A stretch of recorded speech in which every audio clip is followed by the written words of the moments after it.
5455 or 0705 889 0060. Our people, remember, in case rape happen, carry the person come meet Doctors Without Borders for Orobum Health Center, Obuna Baligarizin. I feel alive, so alive. When I'm with my best friends, indulging my G exotic. Nothing makes my drink more than when the mixer is delightful G exotic. And after a long day, I wanna relax with the taste of my G exotic. Time to taste of G exotic. Indulge and get lost in the deeply satisfying taste of the G exotic range of delicious fruit blends.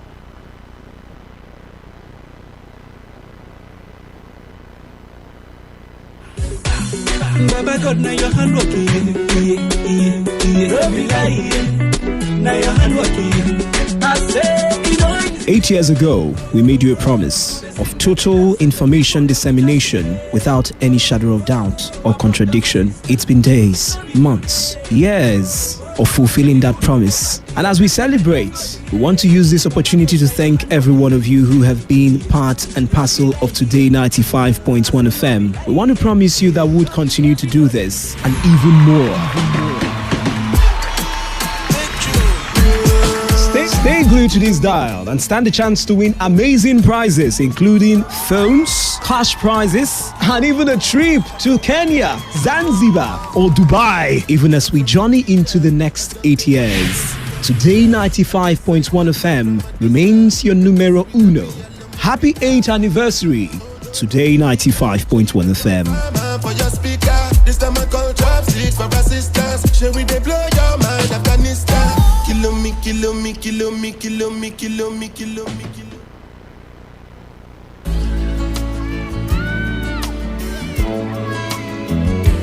There's a place in your heart, and I know that it is love. And this place is much brighter than tomorrow. And if you really try, you'll find there's no need to cry. In this place, you feel there's no hurt or sorrow. There are ways to get there if you care enough for the living. Make a little space, make a better place. Heal the world, make it a better place for you and for me and the entire human race. There are people dying. If you care enough for the living, make a better place for you and for me.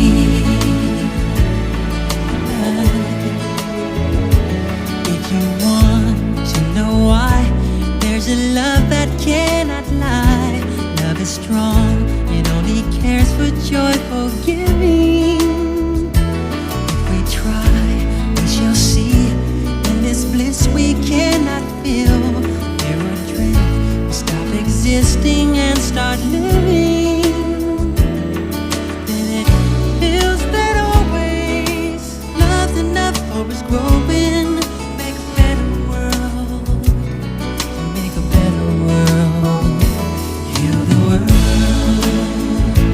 make it a better place for you and for me and the entire human race. There are people dying. If you care enough for living, make a better place for you and for me. And the dream we were conceived and will reveal a joyful face. And the world we once believed in will shine again in grace. Then why do we keep strangling life when this earth crucify its soul? Though it's plain to see that this world is heavenly. Be God's love. Let it fly so high. Let our spirits never die. In my heart. All right, 7 minutes has gone past 8. You're listening to Today 95.1 FM, Voice of the People. Welcome. It's a beautiful, wet, I think, kind of wet Saturday morning. And like clockwork, we have, nicely decided that Saturday mornings here on Today 95.1 FM. At least for a couple of hours, we're going to see and look into the issues that are supposed to be of most importance to you, and that is your health. Especially in a world that we live in where everything is about money, it's about your career, it's about, pursuit of one goal to the next. We tend to forget the very essence of all of that, and that is health, your life. We put that at the back seat, and I think that what we're trying to do every Saturday here is at least try and refocus you, make sure that you realize how your health is important. And it has, should I say, it's been a terrible situation that of recent, we've continued to speak on unprecedented deaths. You have people who will go to bed and not wake up. You have people who will slump and not, and that's it. And how we need to realize what we're doing wrong and how to prevent a lot of things.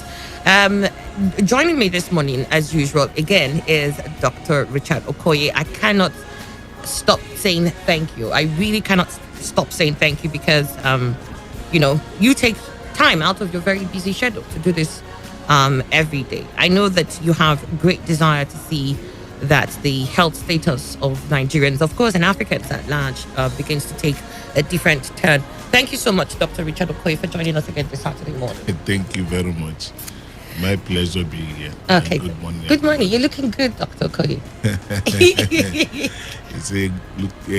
Looking good is good business. Because you have to, I can imagine someone comes to the hospital and then, is this supposed to be the man that will check me? All right, Dr. Okoye. Today we'll generally be looking at how we can prevent preventable deaths. There are certain deaths that, if we're taking 1 or 2 or 3 precautions, that we could have, prevented them.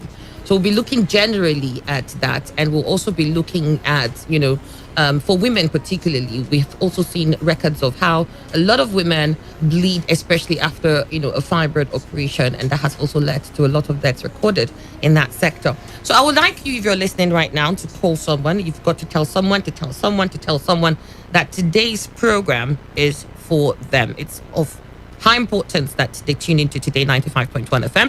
And if they can't, they should go on Facebook and search for Dr. Save Alive there on Facebook. And then they can catch up with the live program now. So you can watch that live on Dr. Save Alive and other social media platforms that they have. But in any which case, listen, you can actually go on our website to www.todayfmlive.com and you can listen from wherever you are in the world.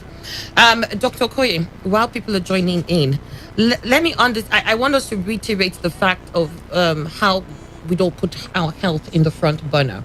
I was speaking to someone, a young person, and he is in the university, and he was talking about how he noticed he's got some reaction on his skin.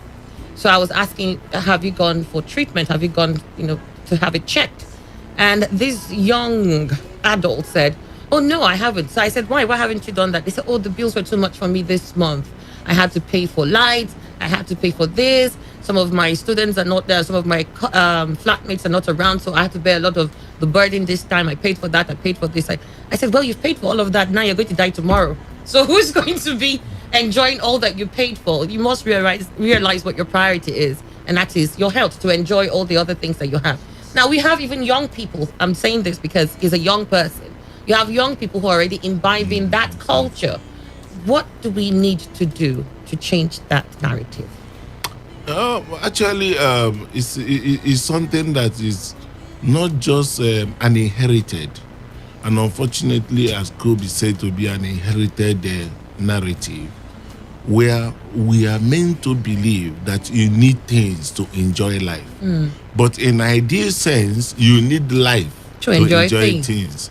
Because if you have a look at people that have something, a case of hypertension, diabetes, stroke, and some people that have maybe heart diseases, it is discovered that when someone is down, nothing else matters. It doesn't matter only in terms of the house, the cars, or that. Even what gives the person pleasure will no longer it will just be as if he's living in a different world. So the health aspect, unfortunately, being undermined all of this while has been the root cause of the crisis people actually witnessing this time. And you look at God's promise, he said, I will satisfy you with long life. And when you look at the word satisfaction connotes pleasure, pleasurable, something that you feel good, enjoying that old age. But check out some of our old people. He discovered that either that this problem of arthritis is already finishing, or one illness, or one diabetes, or one heart-related problem. And at the end of the day, he discovered that old age is not enjoyable. It's not enjoyable in this side of the world. And as a matter of fact, even when some of them will be celebrating 80th birthday, but if you look at the quality of health assessment, the fellow died 30 years earlier. You understand what I mean? Because the quality of health and the life. He died when he was 50. He died when he was 50. His body's just still here. That kind of a thing. So it is an unfortunate thing, and it is something that we, at this very point in time, having been able to realize some of these little loopholes and say, hey, can we be able to address it? And addressing it has to come from the angle of knowledge. Knowledge in the sense that, as earlier always been saying, that health information has been so obscured, people don't get to know.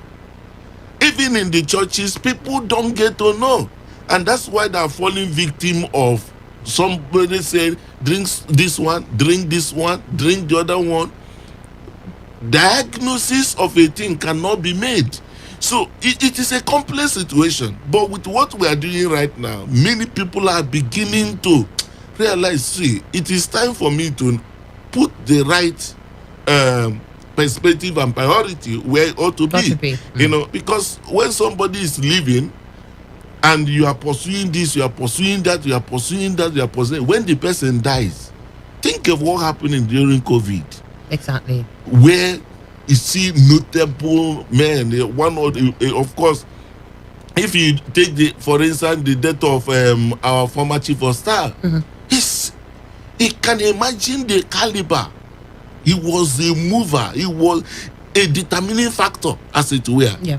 But just one day he died. He just died, just buried. Every other position, that's why I talk to some people who use their position as a thing, or do you know who I am? Do you know this one? Do you know that?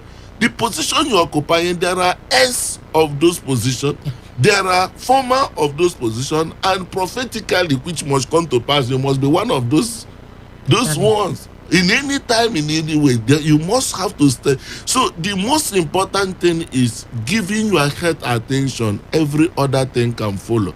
As Jesus said that a man's life cannot be compared to the abundance of things he possesses. So I think it's the effort we are making right now is in the positive direction, and hopefully by the grace of God, as we anticipate that 54 years on as life expectancy being unacceptable, 2025 we are hopeful to get something positive. All right then. Okay. We did say that we'll move on to preventable deaths, and in aligning with putting our health first.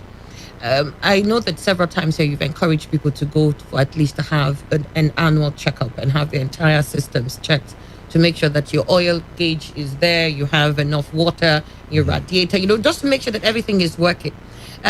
Is this part of preventing preventable deaths? Because I understand that something around the medical world is early detection is key. Can you expatiate a bit on that? Yeah, if you look at some of the cases of death we record in this side of the world, it's very unfortunate, and as a matter of fact, unacceptable in any way if such happens outside the shores of Africa. Most of those deaths are preventable. Most of them can be cured.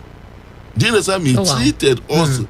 So I find that because number one, that we've not been able to accept the responsibility of attending to issue of our health.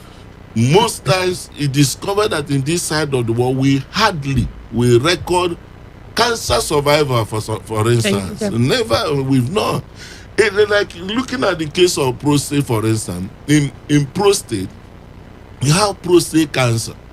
An interesting thing about this prostate cancer is that prostate cancer is a slow growing tumor, very slow growing tumor. It doesn't come up just like when you use the word capsule. Yeah. I want you to get a picture. If you look at pear, for instance, okay, if you look at Which are the orange, pears? Okay. orange, let's use the orange as an example. You find out that some oranges, you will look at it wholly, it looks fine. But when you cut it inside. You discover there is something, jam or something already inside, but outside is still looking good. Yes. That is the same manner prostate cancer starts. It starts from the inside, the posterior wall precisely, and grows slowly before it breaks out. That very covering of the orange is called the capsule. Okay. I want you just to have a very clear picture of that. So when it grows out of that capsule, that's when it begins to invade the neighboring organs, the bones, all the other, and may fly to begin to deposit elsewhere, all right, through the bloodstream. So on that accord, if these things are picked up, which is just something that can be picked up from a routine early, check, it can be cured. And I look at the statistics in terms of the cancer survivor. We look at Nelson Mandela. At the age of 95, Nelson Mandela had prostate cancer. He died 95, prostate cancer free, because he died of bronchopneumonia. And Archbishop Desmond Tutu of South Africa also had prostate cancer. His prostate cancer free. The Emperor Akihito of Japan also had prostate cancer, and is also prostate cancer. Powell Collins and all the rest. So many of them survivors. But here, we don't record such. Very unfortunate, because at the point of presentation, the worst had already happened. You understand? You see some women having breast cancer. If these women could be in position to say, hey, let me do the normal self-breast examination, and I discover something like a lump, and I will not call it as an attack, and this lump had not been feeling this thing here, you show up. All right? And if showed up early, intervention can now be planned. And that is one of the things that even breast conservation and all those kind of things. But at the point the whole thing has already gone into the underlying muscles, you can't be talking about any other thing than all those radical treatment, which unfortunately doesn't give the best when the metastasis. Like chemotherapy? Or those ones, they could be there for supportive, all dependent on the stage of that particular cancer at the point of presentation. Do you understand what I mean? On one occasion, I saw a woman, looking quite gorgeous, looking quite good, and well perfumed. Only for her to come in and say, hey, I have a problem here. By the time she was removing it, it was padded with different kinds of gauze, handkerchief, and all that, and he put perfume over it. And I asked him, what have you been? How do you sleep with this? The place has opened up, and he was putting up anointing oil on all over it. I don't just know how we can come to the reality of this very fact, that we should always try to start from the known before going to the unknown. You look at the aspect that has to do with cervical cancer, for instance. Cervical cancer can be cured if picked up early. But you see, I told people that because of this very nomenclature, I don't know where it came out from, that we call genital region, private organ. I don't understand where the private is coming from. It's private now. It's not open, but it's not open for everybody. See, I want to tell you this. Yes. Did you know why God made Adam and Eve naked? So there will be no private part. Is that why? He left Adam and Eve naked so that if there is any problem, he can see on time. And begin to give attention to it. So, but ever since we made this cloth, which came out from Adam dimension of life, and start covering it, so people will be privatizing diseases. All right, privatizing a lot of things. So a woman will have an unusual vaginal discharge or bleeding or something, it will still cover it. And you can't cover sickness just like you can't cover pregnancy. Over the time, it must surely show up. And so, by the time they are seeking for help, it is already an unfortunate development. And that's why we are saying, is it not time for us to begin to consider the same manner we used to have our vehicles tend to service you hear some noise, you stop. I say, this noise, funny. Yeah, and I'm not used to this kind of noise in my car. You will still cool and fire it again. You hear kaka. The next one is that you call the mechanic. I don't understand this, and attention be given. What still if a situation where the car got spoiled or got even knock engine, sharp, you replace engine because it's of a value to you. Exactly. But look at your life. You had the blood running in your system. We have said here that the heart pumps out every day. That very busy organ. Every day, the heart pumps out 2,000 gallons. You know, when I make mention of this zero quantity, people don't get to appreciate the picture. Check out a 1,000 liter tank, overhead tank. You understand? If you check 1,000, that's your heart pumps out blood every day, 7,500 liters of blood in a day. So 7 of those tanks. You can imagine that. He circulates it and he beat 100,000 times in a day. And this thing that just like you have generator that you know that there's no NEPA and your generator is running 247 and there's no alternative. You know that there's something like it's alternating from this to the next one. This one you don't work too much. I'll use this in the morning, I'll use this at night. Use this one in the morning. That your generator heart is working alone. And working 247 till your time on earth is over. And somebody will say, no, it is God's responsibility now to service it as well. Having been the one who produced it, he must know what to do about it. So all these things are just right there.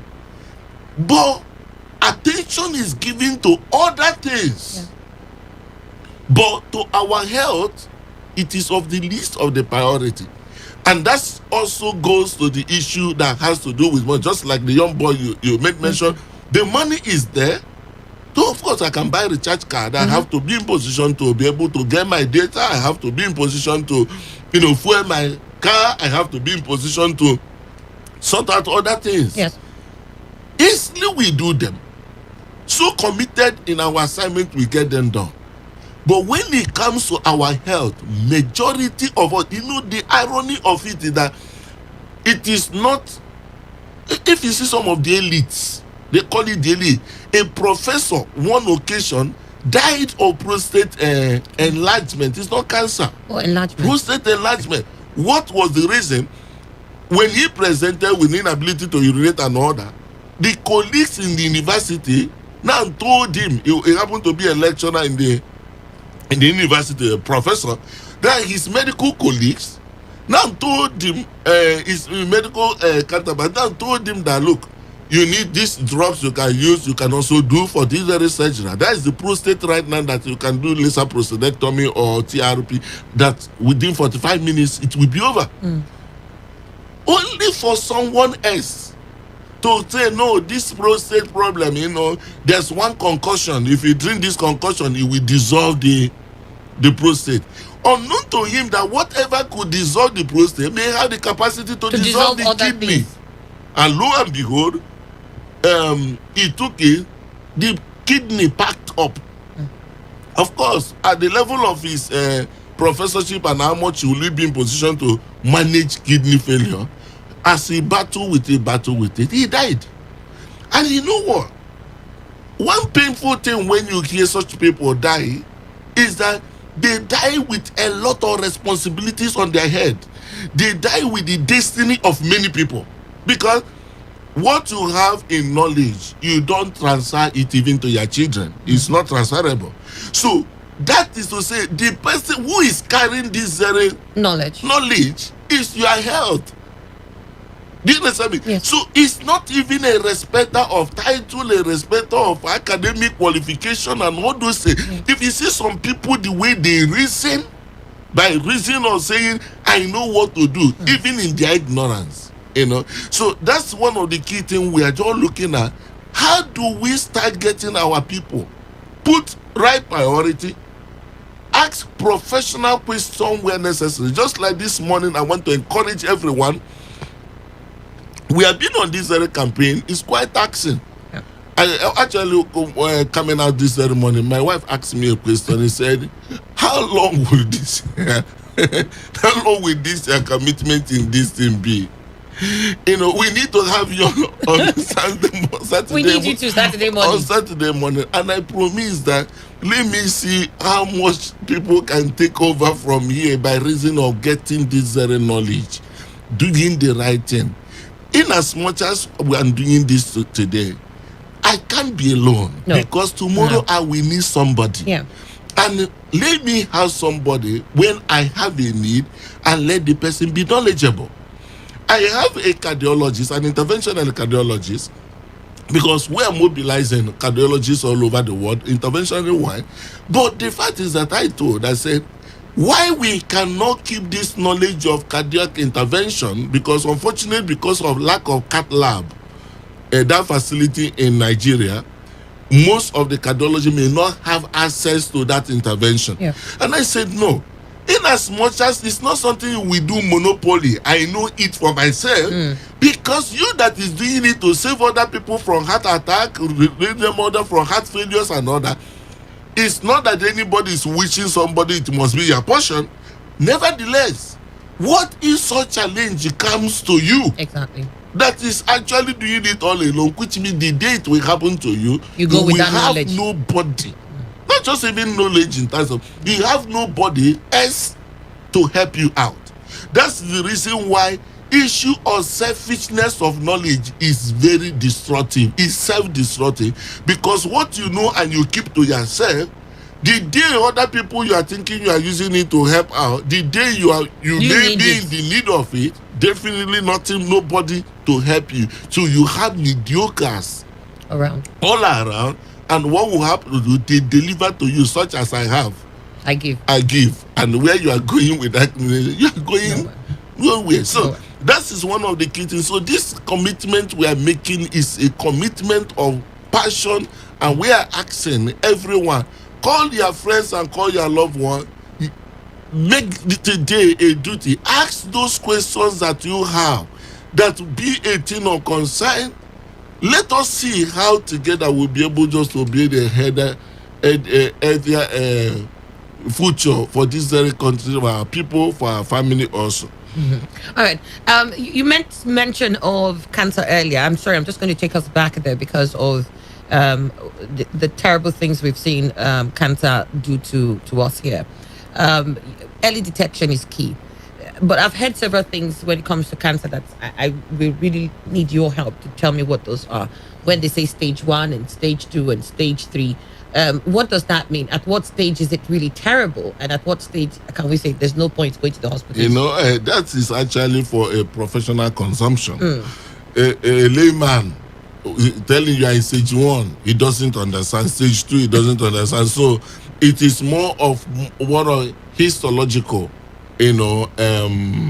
histological evaluation. After I pick up the very tissue, at what point, and I look at the clinical factors, how far has it spread, and all those kind of things. That's the doctor's work. So it will have little to benefit for. But when they say that the cancer has reached stage 3, stage 4, most of them meaning that it has metastasized to other parts of the organs apart from the parent, original site. Exactly. That's exactly what I wanted to hear. So, early detection would be key. And you said it is possible to treat, especially you mentioned breast cancer. It's possible to treat breast cancer. It's possible to treat prostate cancer. So it's not as if when you hear cancer, it means that's it. That's prostate death. cancer can be cured. Cervical cancer can be cured. Even intestinal cancers, like if you do colonoscopy, for instance, you can meet a rectal polyp. Rectal polyp is definitely may migrate to rectal cancer. Unfortunately, it can yank it off. That very fellow is fine.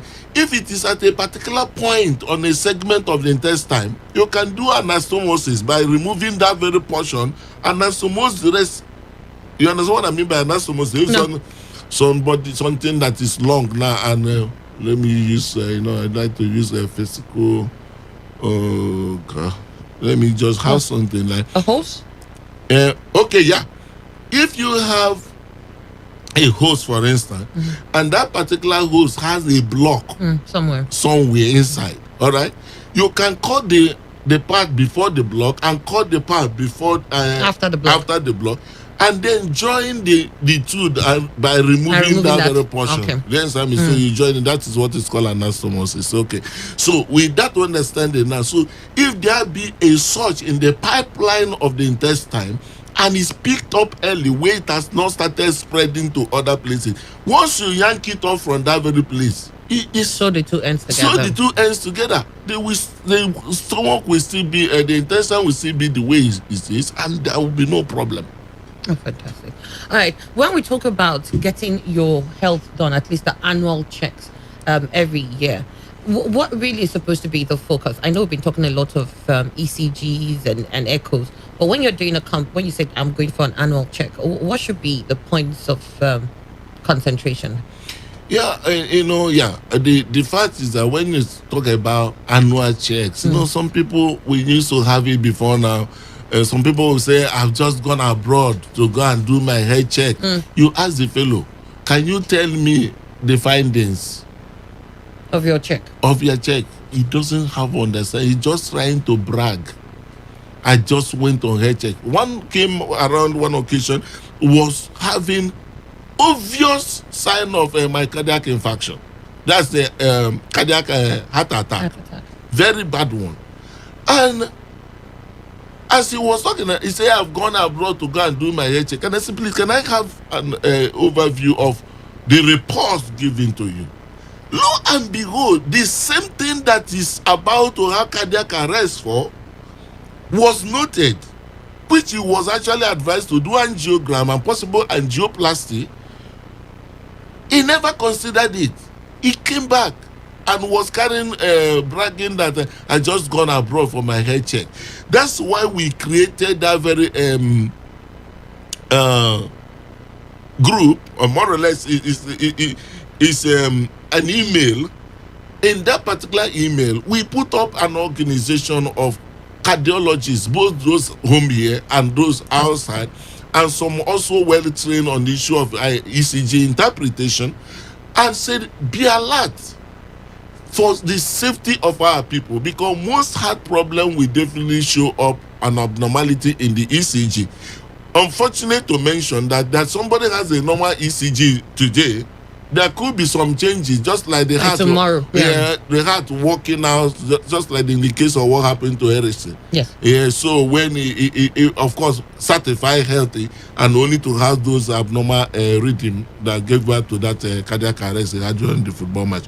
So that very this we created and say, even if you have done ECG before or anywhere in the world, it's not just for this country, we created it for African continent, that if you have ECG, send it to that very email. I think it's Save Heart.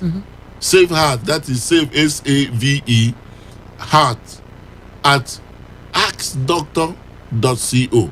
axdoctor.co. The Ask Doctor, the doctor is full doctor.co. All right. So that we provided for at least preliminary understanding of, is there anything wrong with this very heart and all that. Now we look at the aspect that has to do with heart evaluation. Very important. You get your ECG done, and if there's also a need of doing a stress ECG, which has indication and contraindication anyway. So, but if the ECG, stress ECG is the one that you are running on a treadmill, and as you are running a treadmill, your heart is being monitored, and the load will be increasing in the heart. How is it commensurate with issue of well-being? You understand me? So that could be monitored across board. And that brings up to the aspect that has to do with people going, I want to go for gym. And you just get to gym. The first day you got to gym, boom, you start walking, boom, boom, boom, boom, boom, boom, boom, boom, boom. No, you are not preparing for Olympics. The purpose you came for is for you to be in position to maintain healthy living. All right. So even in your weight reduction plan using the gym, it has to be planned dietary wise. That's why there's a need of a dietitian getting involved in issue of weight management. All right. I've seen a number of that plan that actually works. Yeah. Why the exercise maintain the healthy living vis-a-vis that of weight reduction. So we look at that. Okay, you can also have an echo. An echo of the heart gives information with respect to the workability of the chambers of the heart, because the heart has 4 chambers. It also has valves that opens for blood to pump in and all that. How is the heart valves working? What is the quantity of blood that is being sent out through the heart? Like in the ventricle, for instance, you have what is called ejection fraction. What is the percentage? Like a person who has heart failure. When a person has heart failure, number one is that the ejection fraction, ability of that heart to pump out a certain amount of blood is usually a concern. And when that level is low, you find out that this very person will not be able to carry out any major activity, even when he's on drugs. But asking to climb staircase, if he's climb staircase, you see the panting. Why? You see some level of dizziness or level of tiredness, because of the fact the quantity of blood released to serve the entire people, including the brain, is not adequate. That's why such a person will now need what is called biventricular pacemaker, a pacemaker that will be able to connect in both the left ventricle, the right ventricle, and also the right atrium, so that it will be able to help in the pumping out the amount of blood required.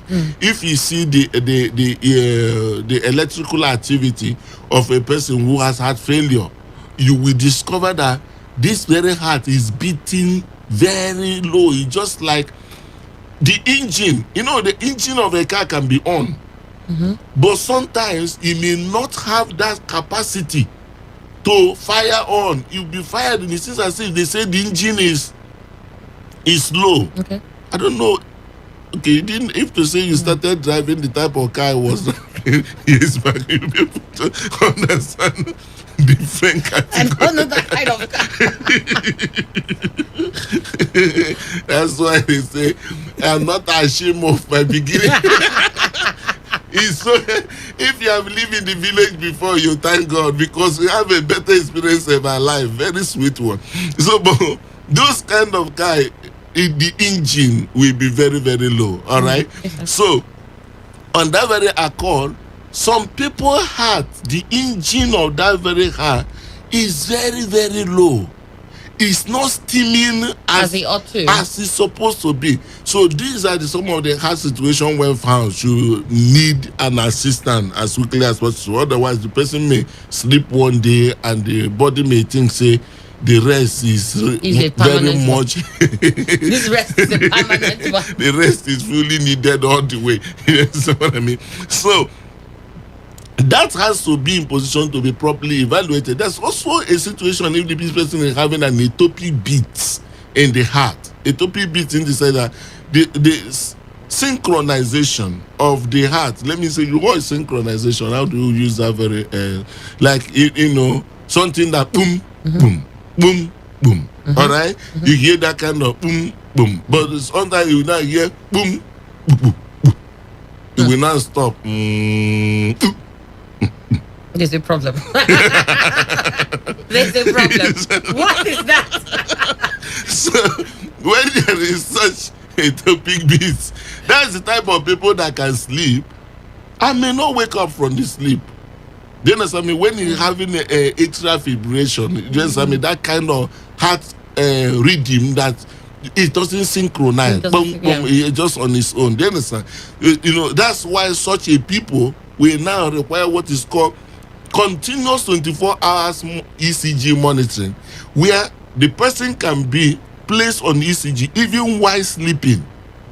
So they can. Yes, if there be up to 8 to 10% of a topic observation across board, that very person may require synchronization therapy, cardiac synchronization therapy. You understand? So all those issues have to be properly evaluated, and if there be an intervention, it could be there. If it is somewhere a single pacemaker or dual pacemaker, that may be actually be required to be able to help such individual. Yeah. So you also look at the aspect that has to do with now. All what I'm talking about is that this person is having chest pain. Yeah.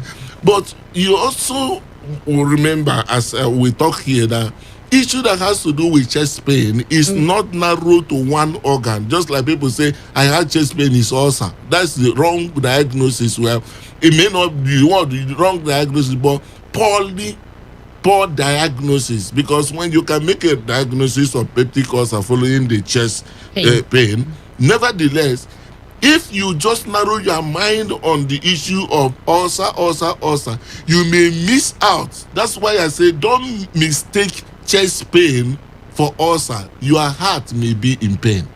Do you understand? So the heart is there. You also have the issue that has to do with peptic ulcer for sure. It's also a contributing factor. Hyperthyroidism could also be also to communicate to that. The issue of gastritis and some other intestinal challenges, even the cancer of the stomach. And behind the stomach, which most times we miss in the course of our diagnosis, is the issue of pancreatic tumor or pancreatic inflammation. Inflammation of the pancreas is where the insulin is being produced. Okay. Sometimes there could be inflammation, and that inflammation will move the pain also to the chest. You understand? And the heart also can give that very tightening, persistent pain that can go to jaw or go to the back and also the shoulder.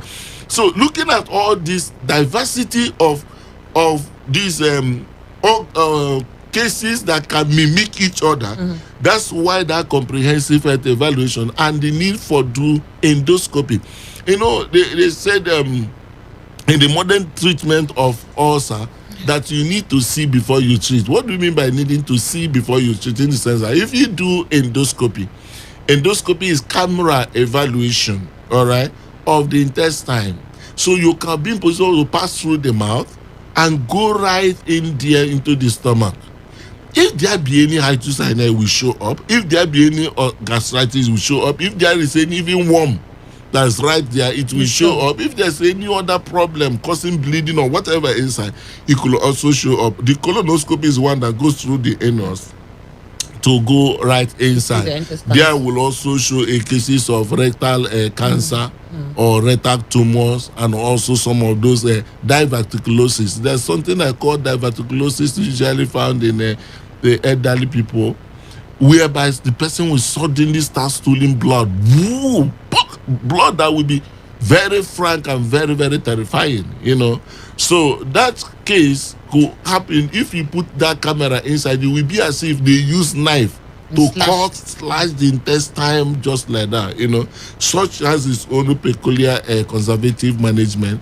Surgical if the area that is involved is not that wide. But if it is so massive, so you only do a conservative management. Yeah, so that, so you also will be in position to do an abdominal scan, which will be able to look at all the organs in terms of the liver, organs in terms of the spleen, the intestinal status for a woman, both the womb coming down to the issue of the adnexas, the tubes and the ovaries, and also the kidneys, where there is a case of stone, on the bladder stone, and all those kind of a thing. All those things can be found doing a comprehensive abdominal pelvic scan. All right. Then you go a little further also. The X-ray will show you more about the state of the lungs, and vis-a-vis also the heart size. You know, so most time you hear the doctor say that their heart is enlarged, but we discussed it here last time. What are the factors that actually causes this? Exactly. You know, so we have been able to address that one. Then you look at other conditions. If it is arthritis, of course, you need to do X-ray of that to show if there's any eating of that very cartilage, the biscuit bone that is actually there that will give rise to it, and a lot of other ones that has to do with the infectious process, the blood work, what are the things in the blood, what, so many of them. You know why I'm mentioning all this now? That brings us to that very issue that you see some people will say, there's somewhere I went to and they brought a computer, asked me to hold something and all that, and I tell you, you have hepatitis. Yeah, I did that test one time. Yes, as I was looking at you, I knew. Is that should hold the piece?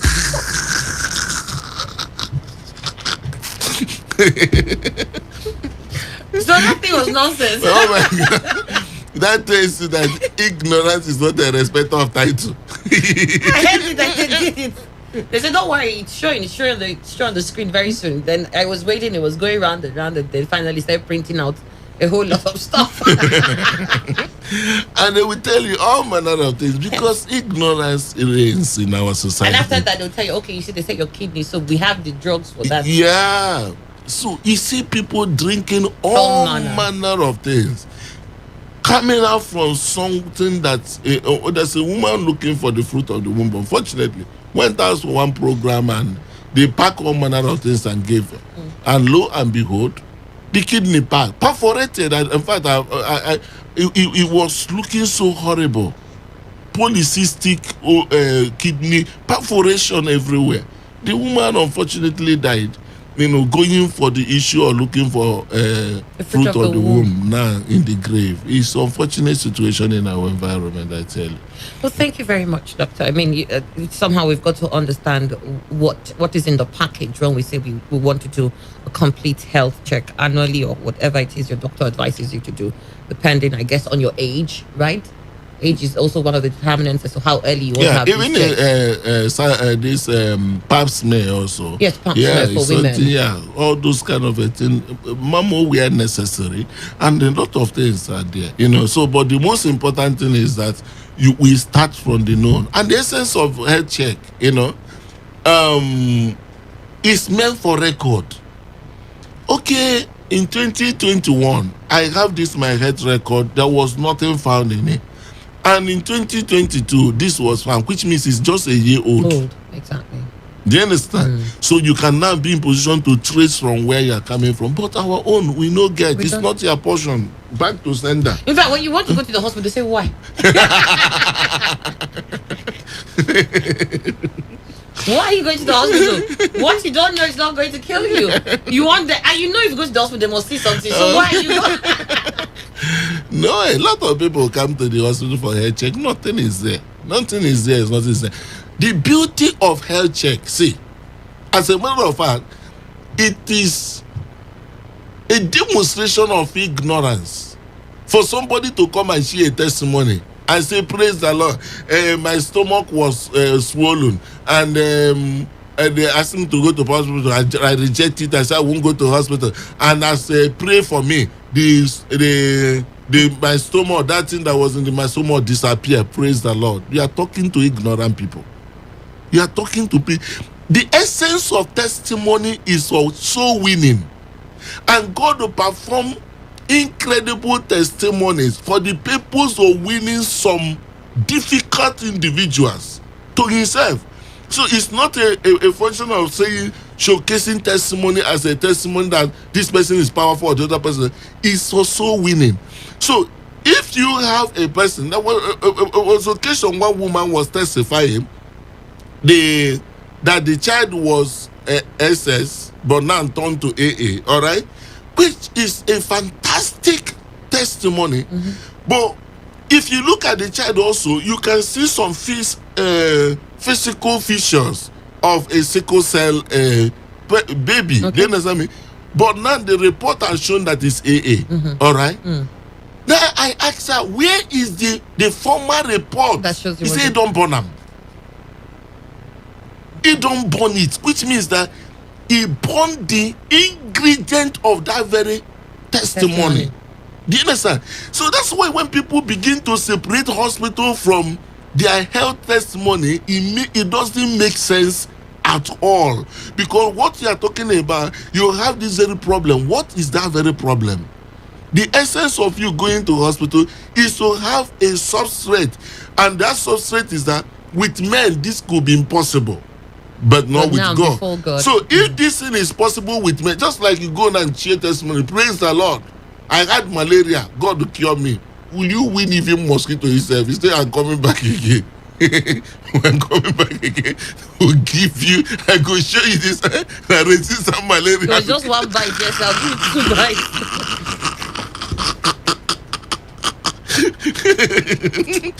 That's what I mean. So these are some of the things that with men is possible. Do you understand me? Yeah. The things that are possible with men, these are what God has provided. That's why I asked a question. If God will provide ability for people to buy cars, now we are having handsets, doing all kind of light screening we are doing right now, and so many things. As technology keep on evolving, even when we get them, we come to the church and share testimony. When we get to our health, we become ignorant of everything. If God is said, beware of covetousness, Luke 12 verse 15, for a man's life cannot be compared to the abundance of things he possesses, which means in God's order of priority, your health first.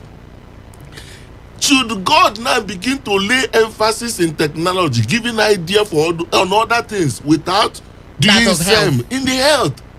He has so much has been done that even us here, we don't know that those things exist. Do you understand what I mean? So when you are coming up and say, I have this thing has solution.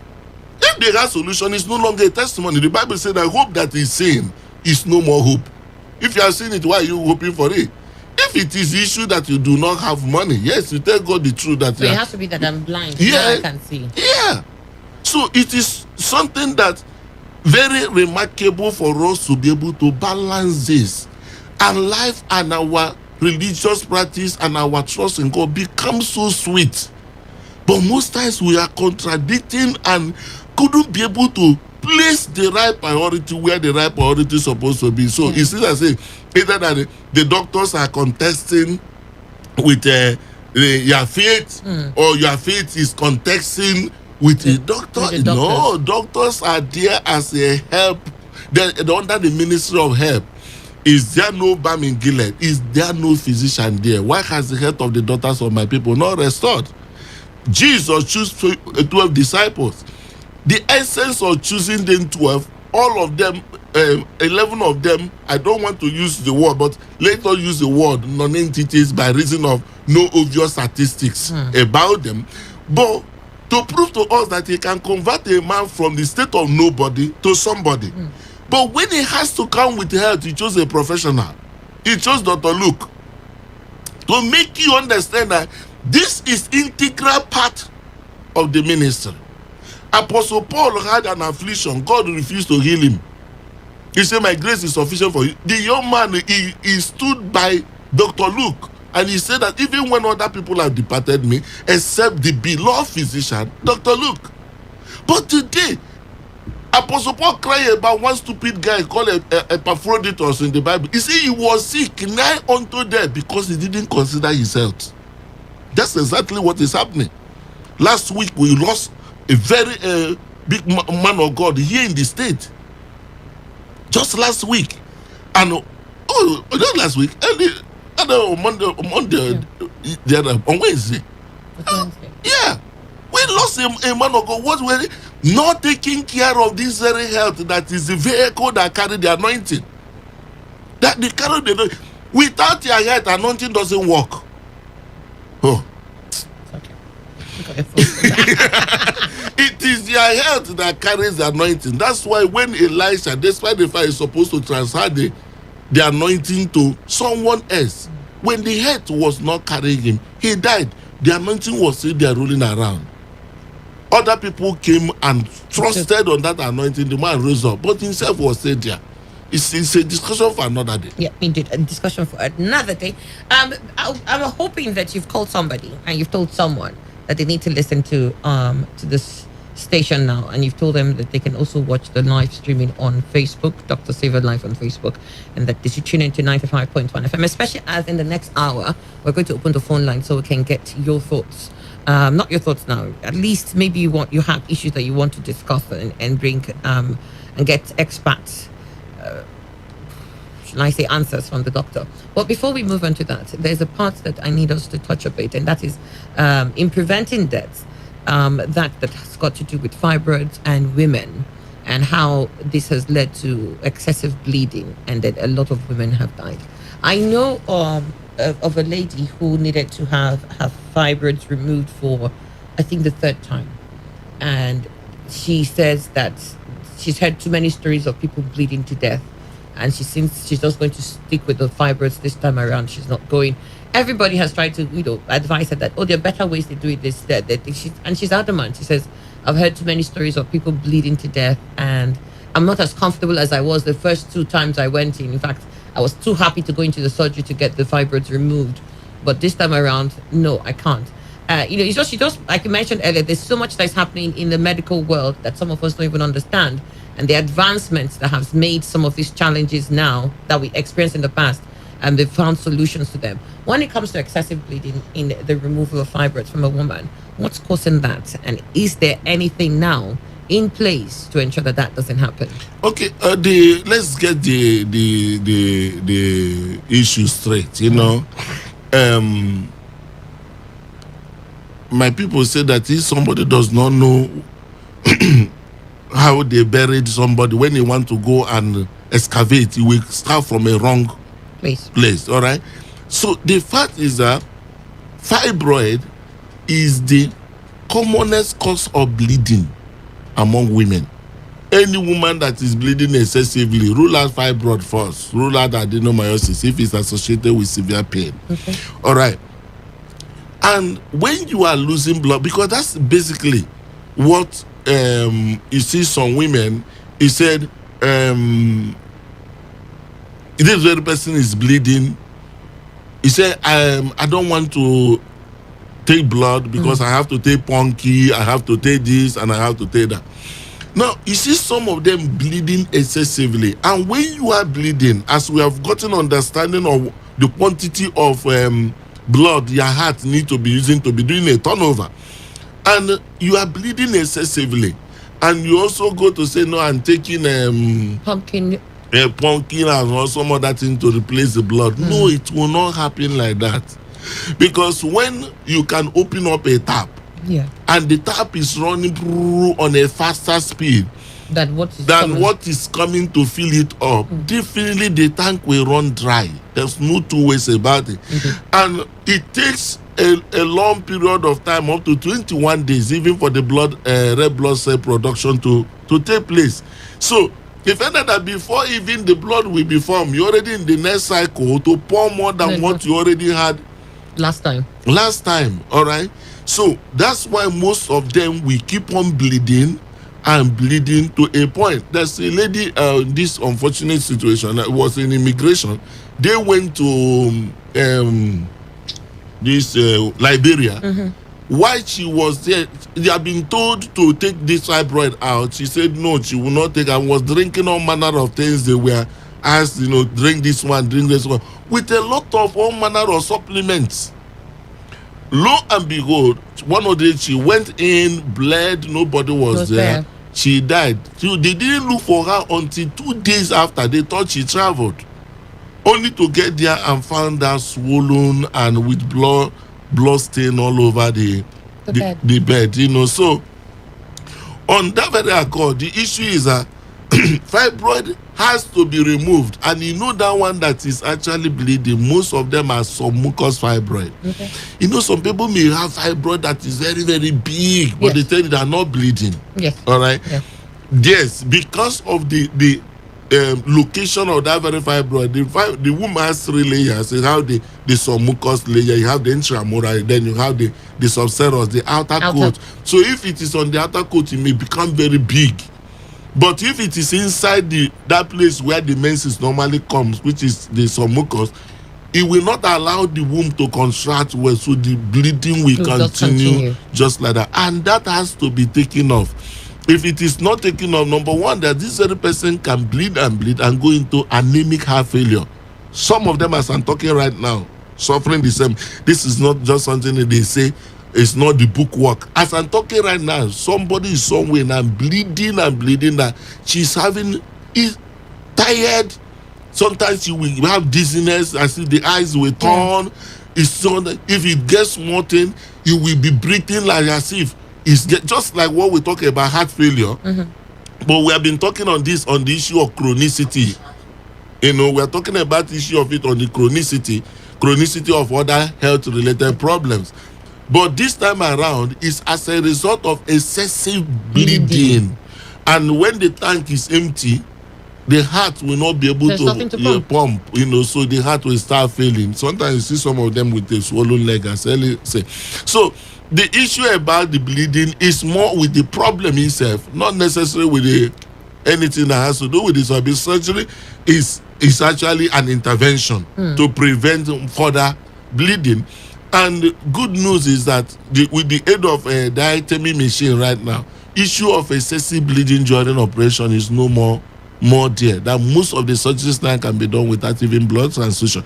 But most times it's better you present early. And that early presentation is what makes it that people will get their fibroid operation done successfully and also go back without any issue. So for now, I don't see it that seeing the bleeding from the angle of the surgery. No, it's used rather to reverse the bleeding process, the bruising process. Okay. What do you advise for someone who has had surgery several times to have the fibroids removed and the fibroids just keep coming back? And this time around, it seems as if everything is just lumped. Together. As a matter of fact, they can't even find the womb anymore. Yeah. Unfortunately, I must mention, such situation can happen. And very remarkable for me to mention here that every woman that has fibroid, which is not a problem that comes from whatever they did wrong or right.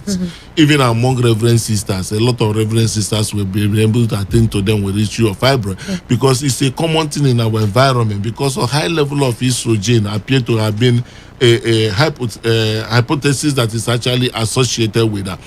And the issue of the having a fibroid, 1 out of every 4 women in this particular part of the world, but yes, among black has fibroid. That is 1 in every 4. 1 in every 4. Wow. Sorry, my dear. That's one of the statistics I went to where I went for a program somewhere, and I went there 1, 2, 3, and 4. I counted 4 women in front. I said out of 1, 2, 3, 4 women here before me, that one has fibroid. That's statistically I was demonstrating. All right.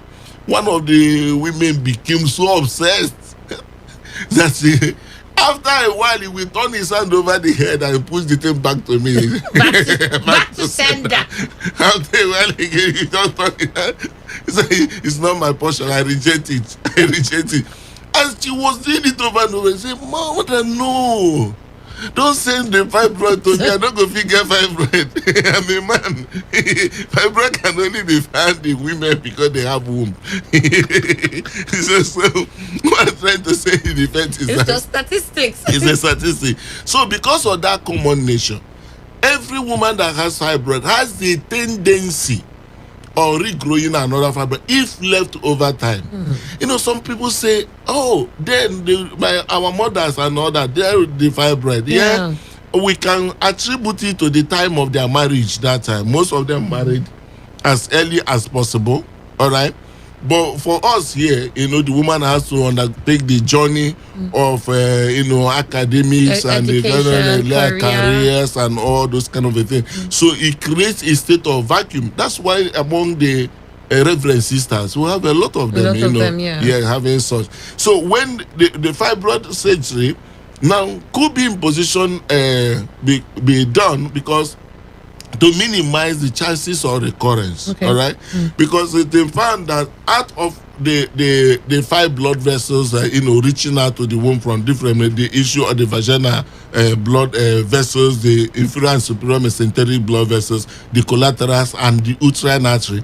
And out of 5 of them, it's only the uterine artery that actually supply fibroid. That's what brings the concept of uterine embolization. If you say some people say, I've gone abroad, they do uterine embolization for me. You can also do a ligation of that uterine artery in the process, that by so doing, the recurrence of it can be minimized in the course of events. But it's very unfortunate when such begin to happen over and over again. So in the case that I just mentioned, where everything has, how frozen. Do you now remove everything? No, I don't want to say it here. Because it will be very disheartening for me just to say the total outcome of that, because proper evaluation and assessment by the guy should be able to go. We're going to open the phone lines in just a moment. We'll take a quick break. When we return, we'll be opening the phone lines. We'd like to get you, your friends, whoever you have called to join us, and they can now ask the questions that they want to. The numbers, of course, that they will be dialing will be 0810 9510951 or 0817 doubles. Don't worry, I'll come back slowly. 000951. When I return, I'll say it slowly.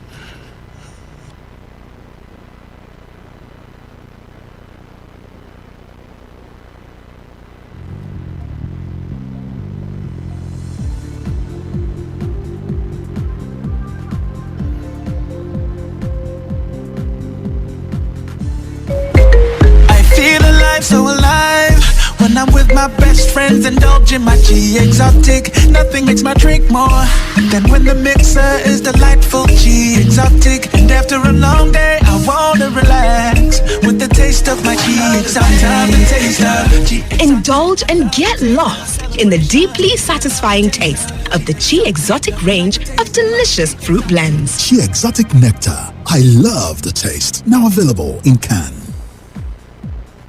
Court, are you ready? Today, 95.1 FM, the voice of the people.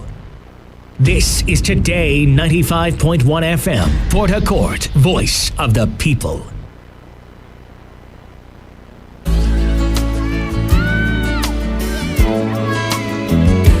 There's a place in your heart, and I know that it is love, and this place much brighter than tomorrow. All right, welcome back. You're still listening to Today 95.1 FM, Voice of the People. And we'll now open the phone lines 0810 9510951 or 0817 000951. Those are the numbers that you can dial. I can see quite a number of questions already from the live feed. That's Dr. Saver Live on Facebook. You can also use that platform to ask questions if you're with us now this morning. So I'll open the phone line straight away. Let's just get to that quickly. Hello, Today 95.1 FM. Good morning. Hello, good morning. Morning, what's your name and where you're calling from? Please turn down the volume of your listening device. Okay, this is Mrs. Amadi. Merci. Mrs. Amadi, please, where are you calling from? I'm calling from Port Harcourt, from Odumaya precisely. Go ahead. Okay, I want to really thank Doctor for all he has been teaching us. I've been listening to his teaching and I've been reading some of his books. I really want to thank him so much because his teachings have really helped me medically and otherwise. So I want to ask, if I want to get more of his books, how can I get it in Port Harcourt, please? All right, thank you very much. I think that number on Dr. Sylvia Live, I think I will mention it so that they will be in position to get that for you. All right, then. Do you want to mention the number now? zero, any of there's also part of the thing that in our campaign we're actually going about right now, for people to be in position to partner with the foundation, be able to have even this ECG done, companies and otherwise.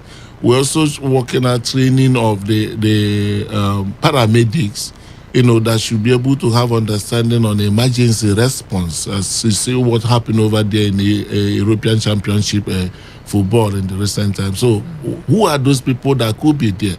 Where there is no doctor, what can we do? So, these are some of the things we're actually working out to develop. So, any of these numbers will be able to be reached, and then take any of those questions you may have in regards to that. 081 0 into 5 places 851. I take it again. 081 0 into 5 places 851 or 0704 400 0139. I take it again. 0704 400 0139. Any of them could be able to give you the answer in that regard. Right. Thank you. Okay, thank you very much. All right, 0817 00951. These are the numbers to dial through. Hello. Yeah, hello, good morning. Morning, what's your name? You coming back? All right, call back if you can. Today 95.1 FM, good morning. Good morning, my name is Melody. Hello. Hello, good morning, my name is Blessed. Blessed, where are you calling from? I'm calling from Lusoko. Go ahead. Okay, I want to thank the doctor very much for all he has said, medically and otherwise. Please, can you shed more light on polycystic ovarian syndrome? Okay, polycystic what? Polycystic ovarian syndrome. He said so much about fibroids. Yeah, I want to actually talk about polycystic ovarian syndrome. Is a hormonal related problem that unfortunately, it causes some presentation like issue of delayed menses, more common among the younger ones, delayed menses, which sometimes the menses can be 2-3 months, 4 months, sometimes occasion you may not see menses. Sometimes they come in and it may present with some dots, stains and all that, something irregular. And if you do a pelvic scan, you will see that they will not be able to ovulate by reason of you will see a lot of small eggs, around the periphery of the ovaries and, giving that very picture. Sometimes you can also see some of them having what is called truncal obesity. That's the waist region, or some you can see hairs, all over. That does not mean that people genetically, do have. Are they mad? What's his head doing? No, it happens, So they are, when touch a hair, hytism may also be. So the hair is all over the stomach, from the chest to the just stomach. Along that it is not always there, but these are some of the things the features that could be seen. And I must have to say that the treatment of that particular condition is a little bit problematic or is stubborn, as it were, because it will require patience. A lot of them can still achieve pregnancy, but it requires patience. And this very patient, there's a particular group of drugs, including diabetic-related drug, metformin, glucophage, which they have to take across board up to 500 milligrams. But this is something they have to get to the hospital for the doctor to be able to analyze all those things for them. And then the aspect that has to do with the follow-up on that, but that's what is called ovarian draining. Ovarian draining is a laparoscopy procedure where that very bag of that ovary, having been like puff filled with what can be drilled just in a pocket. It stimulates the ability of the ovary to respond. Upon which the issue of OCP will now come in.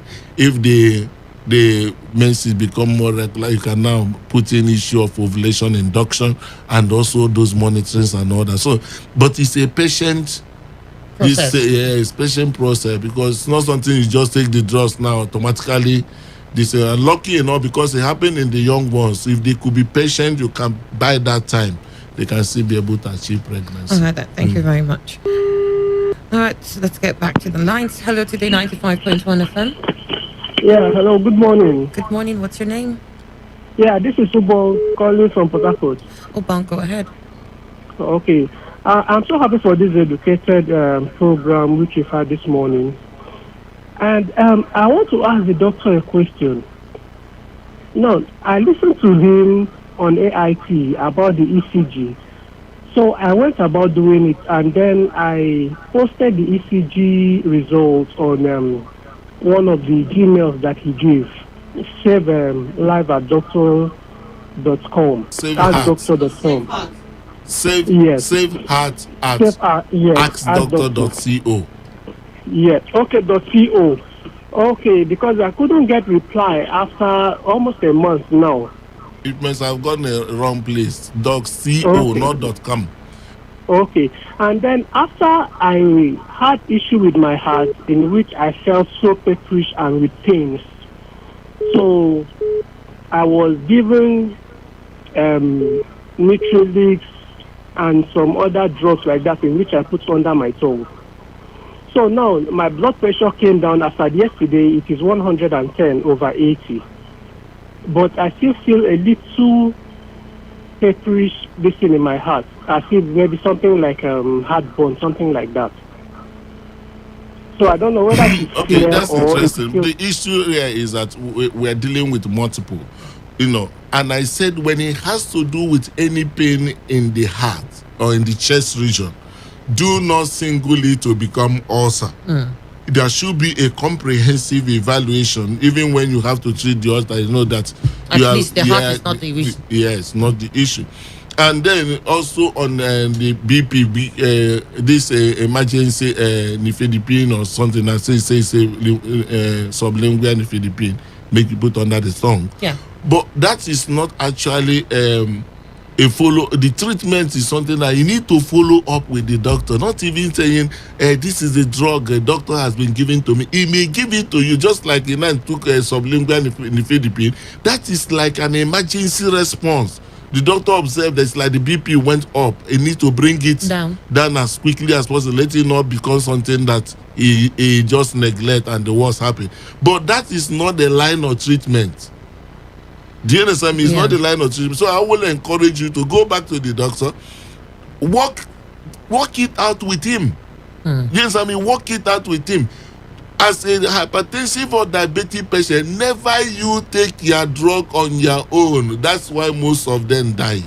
That's why most of them suffer stroke, all those diabetic complications and all that. Simply because over the time of going to the hospital, you get there, you got seated, pay for consultation fee and all that. The doctor may give you same drug he gave you the previous visit. You do it 2-3 times. You will now have in mind, I know the drug the doctor give to me. I don't need to pay consultation. This particular doctor is giving you the drug in relation to the pharmacokinetics of that drug and to your organs and all that. Sometimes you will see a doctor say, okay, for this one, stop. Switch over to this one, or take this one half, take this one. Sometimes, people say, hey, I went to a pharmacy, and the pharmacy is saying that this is not supposed to be taking one, and the doctor gave me 2. No! The doctor knows what the clinical situation that is in there, for which there is a need, either to increase the dose at that point, or reduce. But somebody who is just on the basis of selling the drug, that's why I said, I want to correct this impression, because sometimes it is as if you get to some of these our tertiary institutions across board, you find that just it become a competition on a title, not necessarily on the well-being of this very patient. This one is a doctor, this one will be this one, the other one. It's a collective effort. Yeah. It's all for the well-being of the patient. When a doctor gives a patient a prescription, if you are not comfortable with the prescription, call back on that doctor. Doctor, this very listen. How do you, the doctor will not explain. not trying to write off a doctor because you are selling drugs somewhere. Some doctors don't like to explain. Some doctors don't Yeah, like to explain. it is one of the things that we are also believing God that in this campaign, our colleagues will also start getting to realize that keeping this patient in the dark is the root cause of all the crises you are seeing. If I can't communicate to my patient while I give you this drug that will last for 10 days, if it takes you 1 or 2, 3 days, it's not getting better, it will drop the drugs. At the end of the day, say, I've gone to the hospital, they gave me drug, it's not working. Whereas you know, as a doctor, that this drug, this thing will start having effect after 5 days, then it will start in this. So this is no longer an era of concealing knowledge. The days are gone. Even Google can be there. Unfortunately, many people will Google themselves into confusion because the Google will also tell them that you are about to go. You're about to die. So it is time that collectively, on the aspect of the doctors, making this information available. Do you know the power of this? It saves a lot of people. It saves a lot. Okay, doctor. Let's get back to the people. Gracie Okata says, if someone did a fibroid surgery, how long will it take to get pregnant? It's on a relative dimension. That question should be best answered by the doctor that did that surgery. Because if it is a submucous fibroid, this is one that is right inside, which means it transcends the entire length of the womb to be able to take it out. If it is a subserous, if it is up there, you can get pregnant in 3 months. Do you understand what I mean? But or if it is something that you may not say you need to stay 8 months, 1 year, I see somebody who did cesarean section and all that kind of a thing. So all depends on the intraoperative finding of the doctor, which is in the best position to give the answer. Okay. If anyone or what says, good morning, doctor. If someone is diagnosed of fatty liver, fibroid, and blockage of fallopian tube, how can it be treated and how can the person achieve pregnancy? The fatty liver is not much of a concern. So most times the diagnosis is you have fatty liver. No, if you do exercise and all that, it's more common among alcoholics.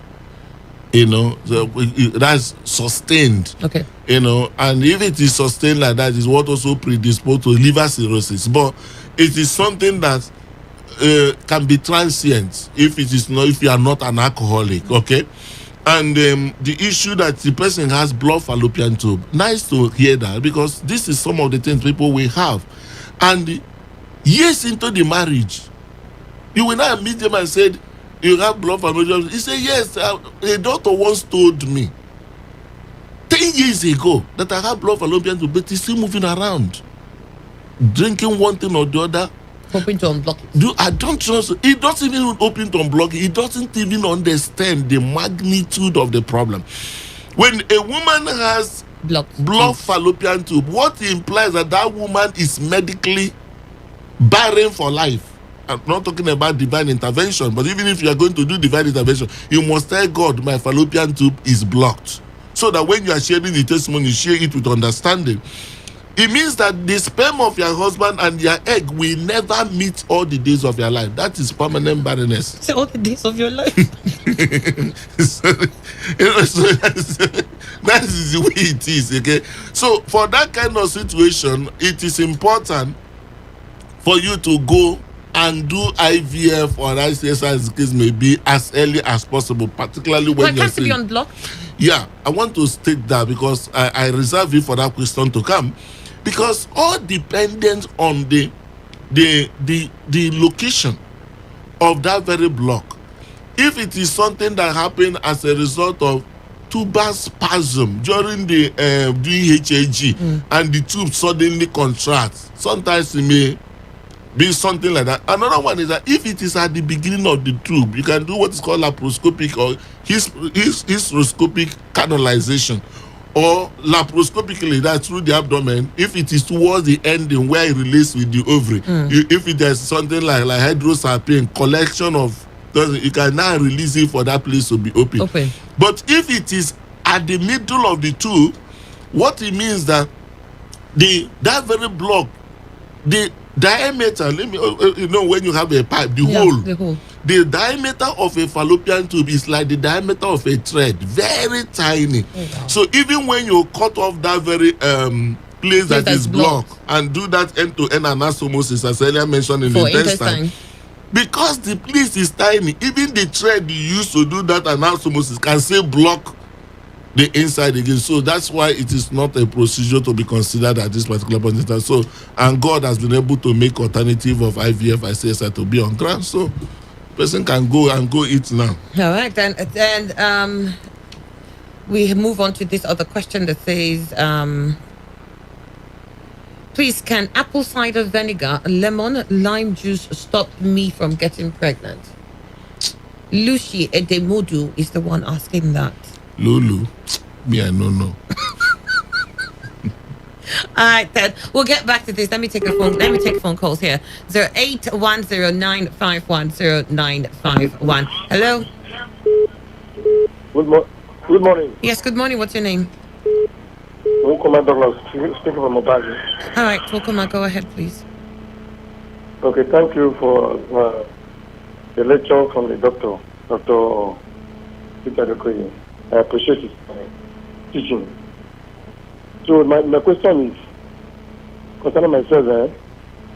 Confirm you're hearing me. We can hear you. Okay.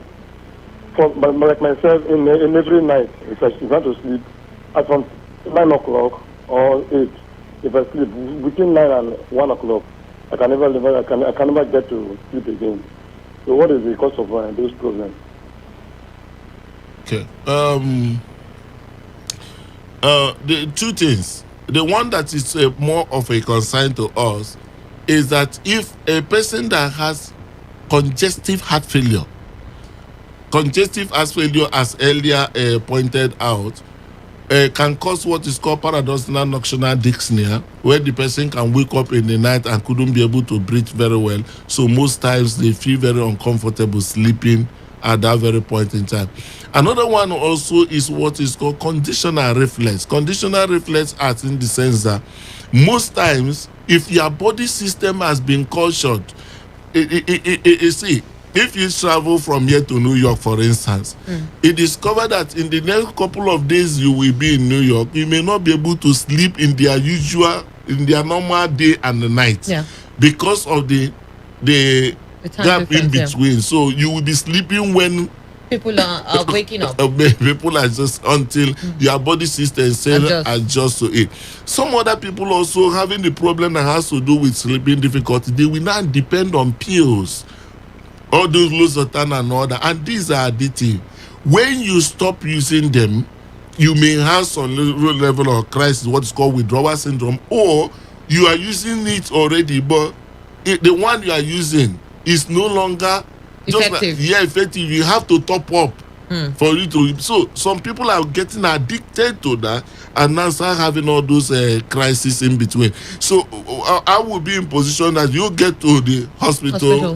Discuss it with your doctor. Let us also be sure that he has no space occupying lesion that may be tormenting him. All right, let's get back to the online feed. This is from Ike Oyibo, and he says, Ike Oyibo says, good morning, doctor. I want to ask a question in regards to the video sent on WhatsApp. I have lymphedema, and what help can I get in regards to it? Lymphedema is just like what you have this elephantiasis and all those things. It's because of the blockage of the lymphatic channel. And that attention is usually well done at that early stage. It's a complex situation, honestly. The treatment has not been very, very appreciable. All right. Then from there again, we also have Ugochi Adibe says, good morning, sir. Please, where can one get a good heart check? No, the issue of heart check, as I earlier said, because we have centers across this, but it's not that any way you can go to the hospital and get their heart checked. We only suggested that in a situation where you get it, you can send it to that email, saveheart@askdoctor.co, other our Doctors, global partners and local can also look at it and reply you. If it is in tandem with your previous information, fine. If otherwise, you can take it to your doctor and say, this is the reviews I got. All right, got, so that you will be able to attend to that. Yeah. Okay. Then you also have here. This is from Asholu Fumke. Good morning. Why do I have waist and leg pains during my periods? Waist and leg pains during my periods. Why? Waist and the leg pain, during my period. There are a lot of what's called menstrual syndrome, which can present. Some people can even have both headache, have some other crazy things. But if our own is limited to that, and the problem is not adenomyosis, because adenomyosis is different from fibro. Fibro causes menstrual bleeding, but there's one that causes painful menstrual bleeding or excessive menstrual bleeding. That's adenomyosis. All right. So if we rule out that one, the other things, if it has become something having normal menstrual pain, you can take painkiller in the process. Yeah. Sinora Tanto Nijini Rachel says, what can cause reproductive organs to get joined together, especially after surgery around the uterus? Yeah, it's a classical thing, actually. That's what is called Asherman syndrome. Actually, it was discovered by Joseph Asherman in 1963. Doctors can also tell you that it is what is called amenorrhea traumatica. I'm not seeing my period because of a trauma. Yeah. Right there, or you call it uterine synechia. So any of these three, they are all meaning virtually the same. But one of the key things to be able to appreciate it well is that if you, like my hand right now, I can put my hands together. All right, since it's online, so you can see me. So you can put my two hands together. As long as I'm alive, this very hand will never come together. All right, because of this protective code. This one is called keratinized squamous epithelial cell. It's hard, and it's meant to be. Even if you fall, it could be able to hold firm. All right, right. If you look at the one covering your mouth, it's a little bit tinier. It is called columnar epithelial cell. It's tiny. That's why if you put hot water, you can easily burn it off. All right. That same one in their mouth is also right there inside the womb, where the two surfaces of the womb have to gum together. All right. Now have to stay together, but they will not gum. So that means it will come, it will flow out and all that. But see what happened in a situation where there's something like abortion, or maybe a surgical intervention, as rightly said, that by curating over enthusiastic abortion is an attempt to curate. Curating is like scraping. You are scraping out something that is inside the womb. So now, and that very over enthusiasm in terms of curating, you may scrape off some parts, that very surface. When you scrape off that surface, it will now make rough portion of the womb to now gum with another rough portion of the womb, and two of them can come together because that protection was like a waterproof. Yeah. So when two of them come together, then now heal. Yes, it will heal. Some people now will, after then, they will now start seeing their period. Maybe some will say if their period have been 4 days, it may drop to 2 or 1. Some may not see at all. Some may have what is called cervical stenosis, where towards the lower side of the womb, it comes together, which means every month the menses will be collected inside the womb and will cause severe pain. It's looking for a way to come out, it will not come out. It will cause that severe pain. After staying there for a while, macrophages will go there and eat it up. So every month you will be having such cyclic pain, but for the ones that the whole place come together, they will not be seeing menses and nothing will also happen. All right, we got that. That's just unfortunate. All right, let me get back to the phone line. 08109510951 or 08170000951. Hello. Yes, good morning. Good morning. What's your name? My name is Frank, calling from Choba. All right, go ahead. Okay. I've been hearing the doctor when you mentioned things about ulcer. So I myself have been experiencing it, and like in case I've been having constipation, I've not been able to use restroom. So I don't really know how he can advise me on it. And sometimes when I eat, like now, since I've not been able to use the restroom, my stomach, the right abdomen, things swells up. So when I feel it, as if I'm feeling my intestine, things swells up. The very quick one, yours is something whenever a person has constipation, not able to go to toilet, and if we are associated with also weight loss and all that, you'll be suspecting intestinal cancer. Let me just say it very raw here. But in this case, you can also have the conventional constipation, you know. But you need to be in position to look at what you eat, because it's not when you swallow some stone, you're expecting it to move. You may not be able to travel. You know, I told you about one case of a young man from Bundu. Said he's floating.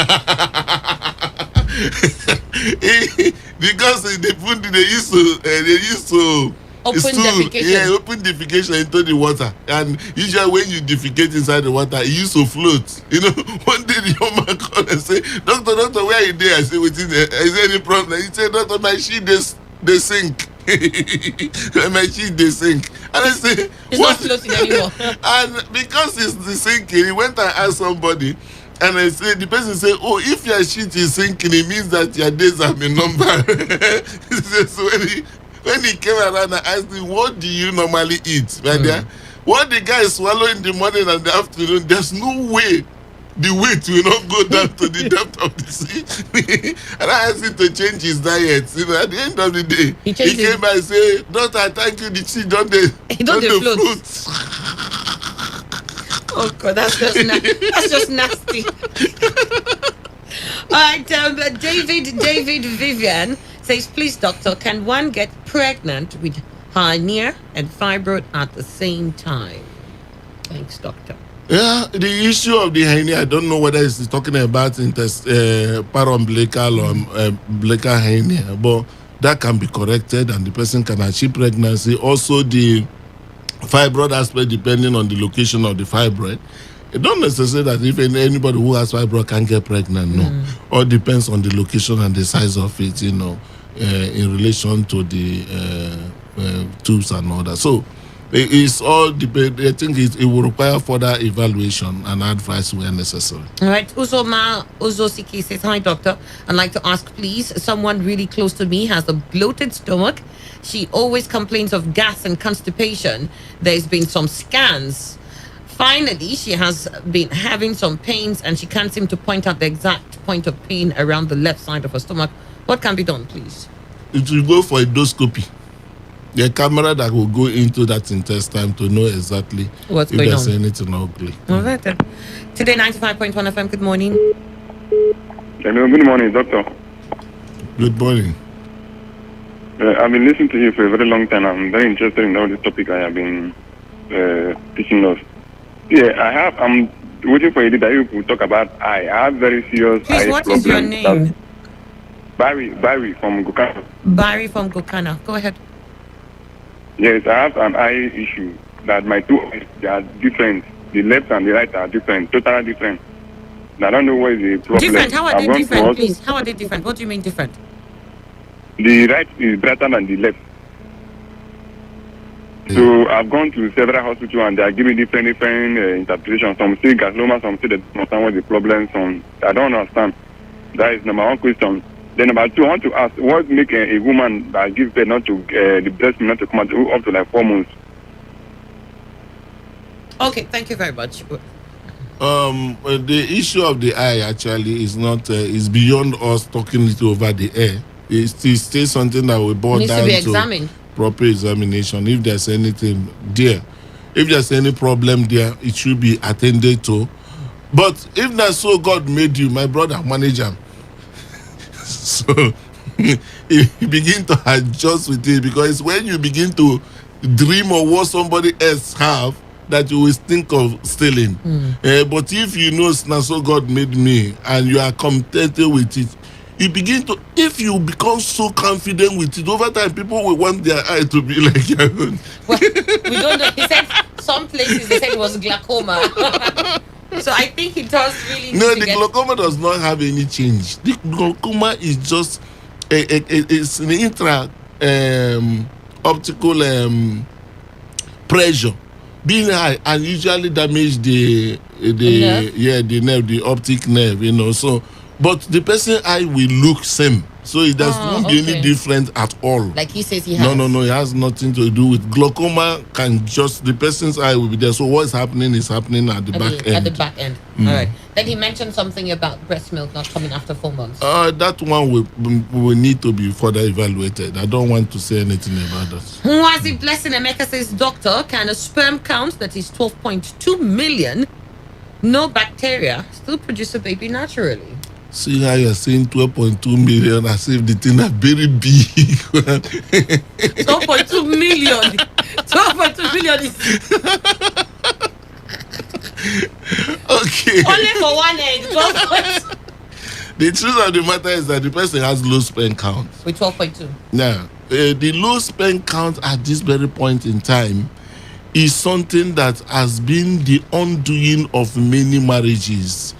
Because when the man will have this NAS, he mentioned, for him to mention this figure also, meaning that the number must have been more than enough to be able to do that. But no. The truth of the matter is that if this is a television version, I would have been able to show you reasons why a man with low sperm count will not be able to achieve pregnancy. Because number one is that the vagina has acid, it's an acidic environment, and that acid, as a matter of fact, if you prepare a raw sperm, wash off everything and drop them inside the vagina, all of them will die within 5 minutes. But what God did is that a man's semen, a man's sperm is accompanied by what is called semen inside that fluid. The fluid is produced by prostate or the seminal vesicles and all that. That fluid is alkaline in nature. So when it comes, it dilutes the acidity of the vagina and allow the sperm to be able to go. Nevertheless, millions of them will die inside. Even the mouth of the cervix sometimes can be very stubborn, not allow the womb to go, not allow the sperm to go inside the womb. And the womb itself, seeing them as foreigners, we develop resident cells that will eat up a lot of the sperm. Some will now manage to get into the fallopian tube. The cilia may entangle some of them. Before you see a man that produces 200 million sperm, we have only few that could be able to get to the egg. Even when you get to the egg, there's a protective coat around the egg. It's called zona pellucida. That venous pellucida has to be penetrated. And to enter that very zona pellucida, it's not one sperm that can do it. Because what you do is that most of them carry what is called lysosomal enzyme, dissolving something on their head. So when they are hitting that wall, it may be dissolving, just like coconut. So you are breaking, you are hitting coconut, boom, boom, boom, boom, boom. Maybe the last one now may hit and the coconut will open. Not necessarily that it's only that one that made it to happen. But so when one enters, the rest will now hands up and say, we have won. Do you understand? So this very journey requires millions of sperm before we go. So a man that has 12.2 will not be able to achieve pregnancy, but he can benefit from what is called IUI, intrauterine insemination, where that sperm can be picked up. Yeah, the sperm can be picked up, remove all the abnormal epithelial cells and infected one, and then take the concentrated one now, get it to the mouth of the womb, that the cervix, and inject it right there. So it can have a shorter distance to travel, but to start from the acidic dimension, it may have a lot of challenge. So it should be much more. 50 million per ejaculate or 20 million per male is the idea, even though the World Health Organization is trying to reduce it a little further to accommodate more men. But what is a problem is a problem and should be identified to be so. Good morning. Good morning, doctor. Good morning. Yes, what's your name and where are you calling from? I'm calling from Port Harcourt. I am Manuel. Manuel, go ahead. Please, doctor, I have a problem and I visited the hospital because of this one. So they say it's a testicle problem, something like that. I lost erection and the and the sperm count, so no sperm is coming out of my body. So for that reason, I visited the hospital. Even the last one I went, the doctor says to no hope. They refer me to a specialist, and that is the stage I am now. So I really don't know if there's any hope medically for me. Yeah, the issue is that, when he's having aspermia, meaning that no sperm at all. Okay, now you look at it from two different angles. So you can have what is called retrograde ejaculation. Retrograde ejaculation, in the sense that this person may ejaculate, but the thing will go back to the bladder. Why? It's a problem that could happen. So you can go back to the bladder. But after intercourse, maybe 5 minutes as you go to a wee, you will now see some sperm following the urine also. And if it is something of okay, that if the sperm is even there at all and the semen is there, but there's no sperm inside, then that could result from what is called azoospermia. But the azoospermia could be obstructive or non-obstructive azoospermia. If there is just like the fallopian tube block, if the vas different has the blockage on it, there's a tendency that even though the fluid come out, that's why some people can ejaculate, you look at it, nothing is inside. So such one can now be in position to be addressed on the basis of the findings. So I would say recommend he goes further with. But he says he's with a specialist now, so maybe. Yeah, so that's what I'm saying. So go for that. There's some kind of hope. You wanted to know if he has hope. Yeah, so it all depends on the finding, but there's always a way out of every circumstance. All right then. T Creation says, what causes joint pain for a woman in her 40s? Please, could it be menopause? Joint pain? Yes, joint pains in a woman in her 40s. He says, could it be menopause? Joint pain is not one of the presentation of it's a classical presentation of menopausal symptom. Though even though during menopause you may have because of the hypothalamus losing control, you may begin to do some bizarre thing, but that's not a sign of menopause. Right. It should be able to be properly. Pretty Gold says, Doctor, I always have waist and leg pain after seeing my period.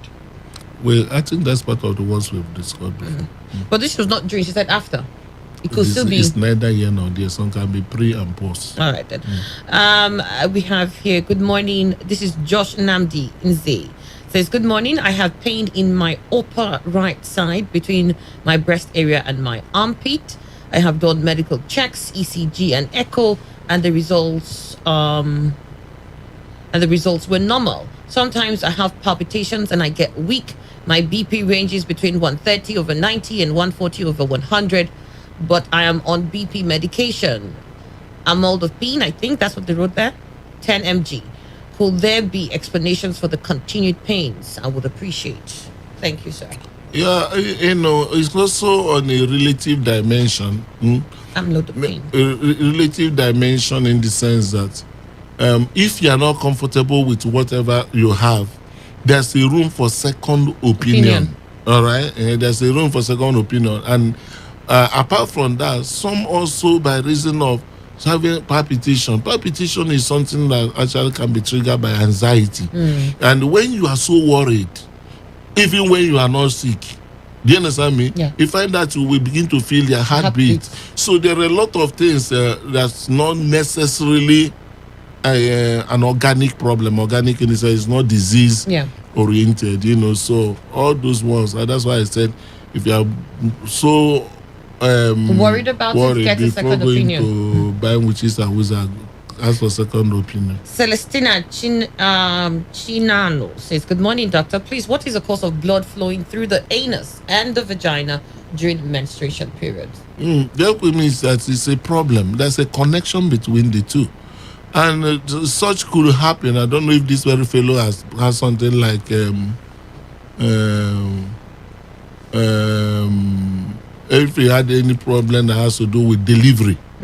Yeah, so they should be able to trace that fistula. It can be repaired, so carrying it down very well. Fortunately enough, it's only blood that is going. Some we have also the stool coming into the vagina same way. So it's something that... You shouldn't have said that, doctor. You shouldn't have said that. You've ruined my morning. Please let's get to the phone line. 0810 9510951 or 0817 00951. Hello. Hello, good morning. Yes, good morning. What's your name? My name is Innocent. All right, Yes. Go ahead. Yeah, I want to talk to doctor. Madam Manning. Please go ahead. Okay. I'm having this issue as a person in my body, and I don't really know what is the cause. Last time I went to the hospital, but they tried. I went with my wife, stuff like that. So, but then the issue is this: I'm having this all over my body. It's as if the raw pepper on my body, and at the back of my waist, I'm feeling hotness, and also I'm having fire. I don't really know exactly what it is called. It's expected that having visited the hospital, I expect that we also have the report of what the doctor may have also told you. So I will suggest you go back and be properly evaluated. Okay, Chidima Okoye says, Doctor, please, in a situation where someone have been treated through hysteroscopies in order to get scar tissue cleared, still yet the Ashermans keep reforming. Does it mean hysteroscopy is not ideal technique needed to read off scar tissues? No, the issue of hysteroscopic adhesiolysis actually, in this very case, is something that what is this person talking? Because this should be to the benefit of our listeners. He's talking about scar tissue if that the womb gum together, as earlier mentioned. So if the breaking down of that very scar, if you do hysteroscopy, you will see where the thing is blocked. Then you can use hysteroscopy scissors, and grasper to be able to spread it. Yeah, but the tendency, depending on the extent of damage and the gloaming together, if it is left again, that very inner lining is still not there. That very protective coat. And that's why if you are still young and this is obvious challenge, tell yourself the worst cannot happen. If you have an understanding husband, you go for surrogacy. Because at that very point, I can still have your children. So, you understand me? You go for surrogacy. So let it not be that you are moving from one hospital to the other with all manner of trauma and pain and all those kind of a thing. Little can come out of it. That is the truth. So surrogacy is still a very good option available that can help such person. So it depends on the extent of the scar. If it's very large, it's likelihood that you just gum again. The earlier the better to begin to plan for that. Okay. Ajibola Abayomi says, good morning, Doc. Someone close to me had 4 fibroid growth and she's using alternative medicine for it. Yeah, I've actually said here, and I want to say it again. There is what is called acid test, and that's what I want to give to everybody that is being given anything now for fibroid, or you hear, or somebody is talking. You get this everything very clear. If anybody gives you anything, say that this one cure this one takes fibroid, this one makes you to cheetah fibroid, and all that kind of a thing, even that I prophesied to you fibroid will come out of your anus, that can come, that is acceptable.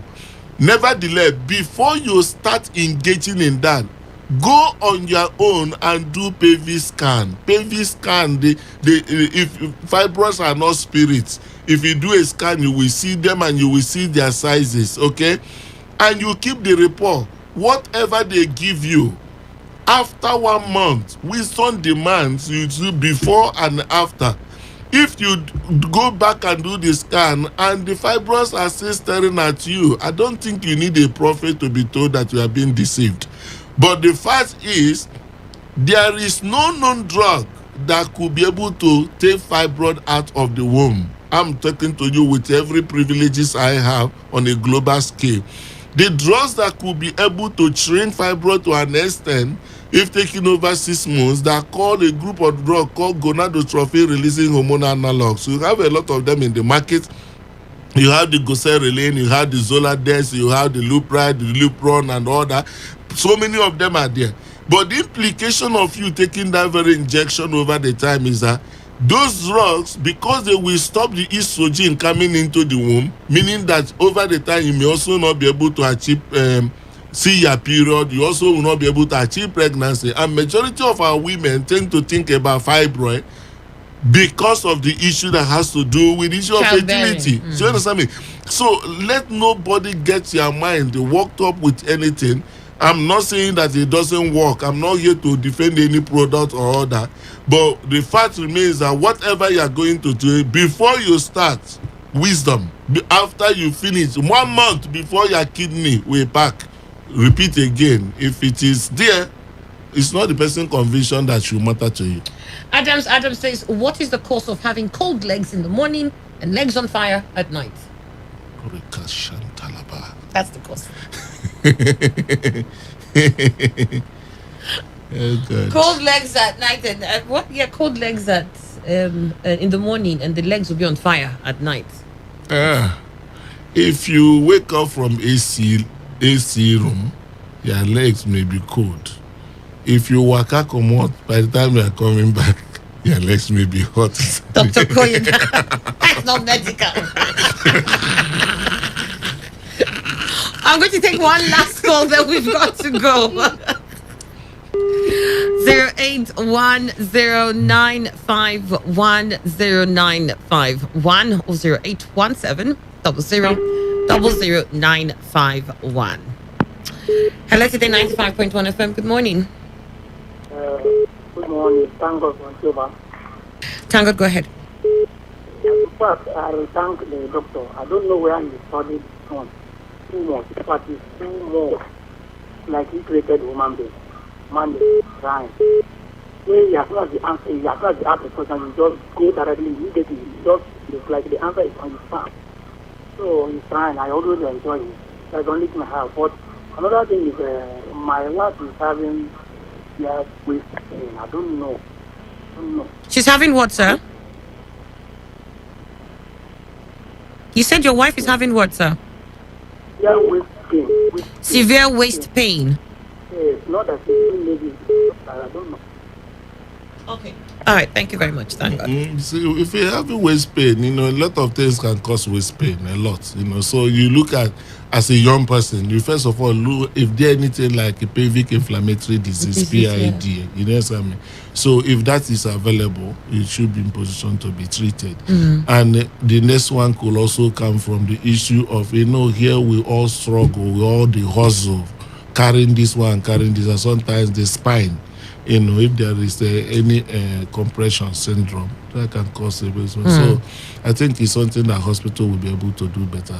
Oluwabemiga will be the last message we can take. You have quite a lot on the live feed though, so I'm sorry if I didn't take some of yours. It's just time did permit. Oluwabemiga Joshua says, Doctor, any permanent solution to weak erection?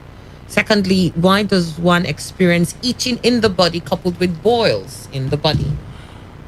The issue of weak erection is a very broad subject. In fact, it's a subject of its own, which the time left with us right now is in seconds. So the issue is that you need to be properly checked to know if it is diabetic related or a neurological or issue of vascular.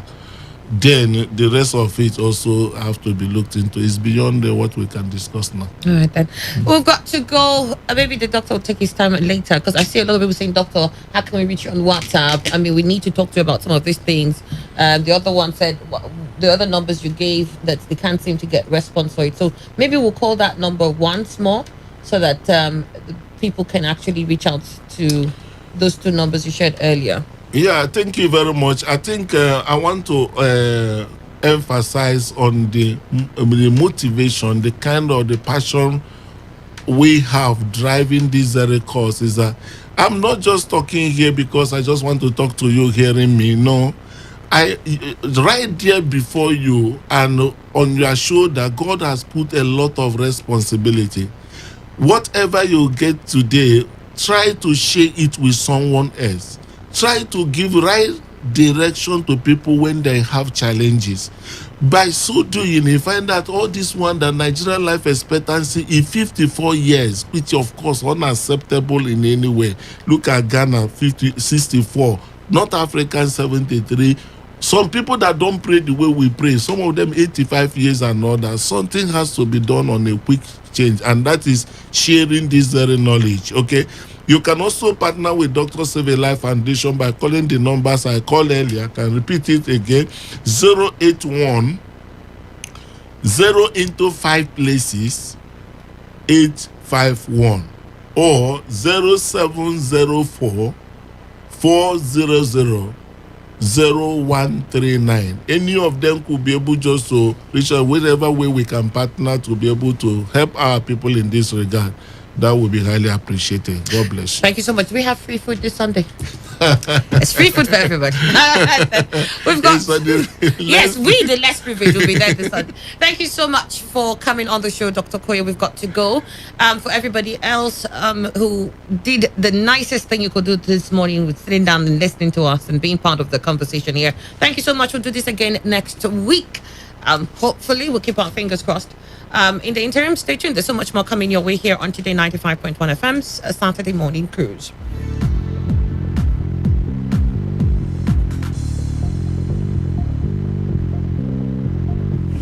This is Today 95.1 FM. To copy this tune, press 9. This is Today 95.1 FM. For current news and information, press 5. They are politicians, all of them. They know what they do. So they know how they attack each other. To stay connected all day, press 1. The person who raised the alarm is the one who made the public know about Good afternoon and welcome to the World News on your Premium Talk Radio station. We are your Premium Talk Radio station. Today 95.1 FM, the station with a unique dial.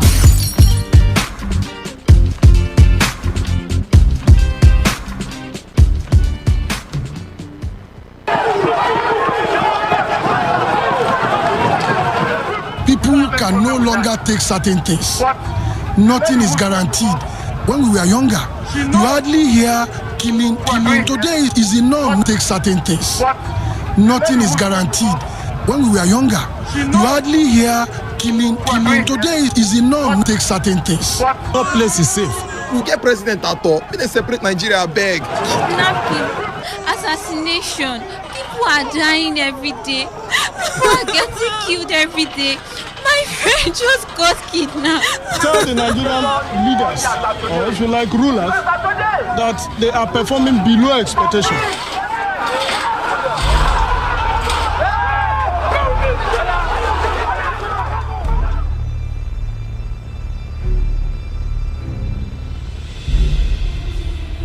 Hope is one of the main guiding force in the human existence. Without hope, we all cease to live. Life ends when you stop believing. The sky may be full of dark clouds, but the little ray of hope for this great nation should not quiver. Let's fan the flames of hope. Nigeria must stand.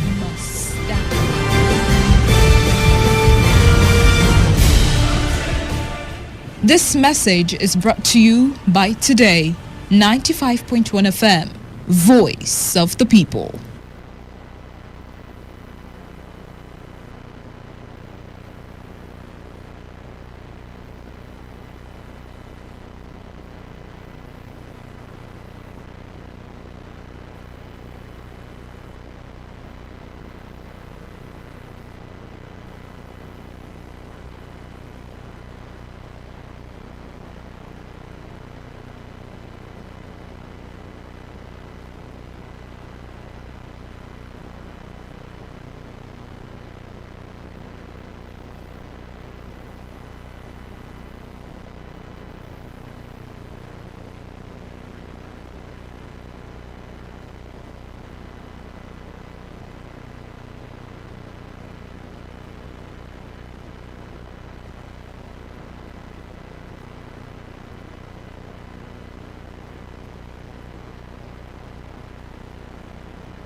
You can never plan the future by the past.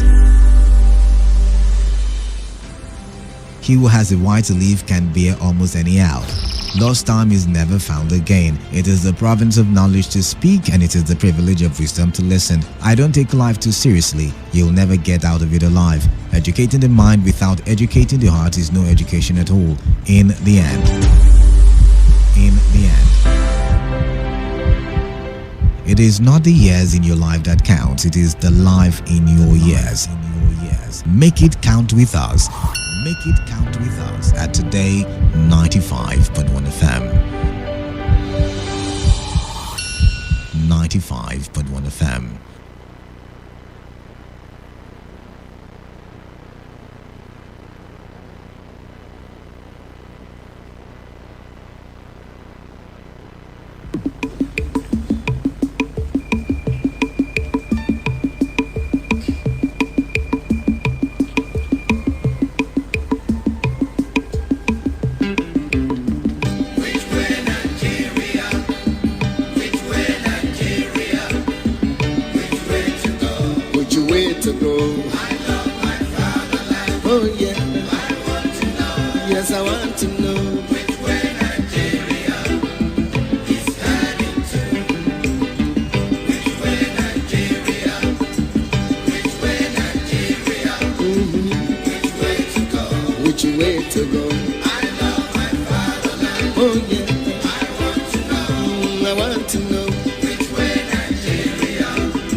Inefficiency and indiscipline is ruining the country now.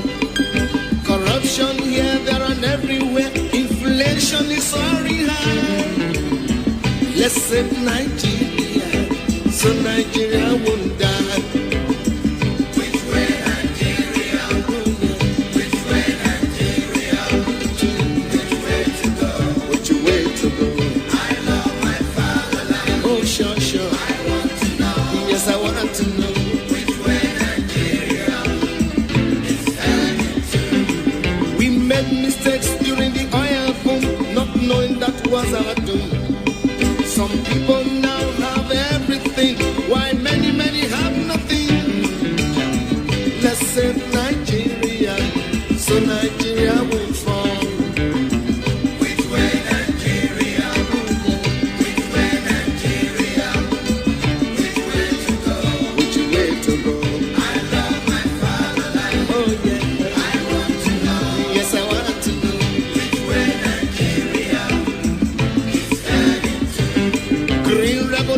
Is a reality.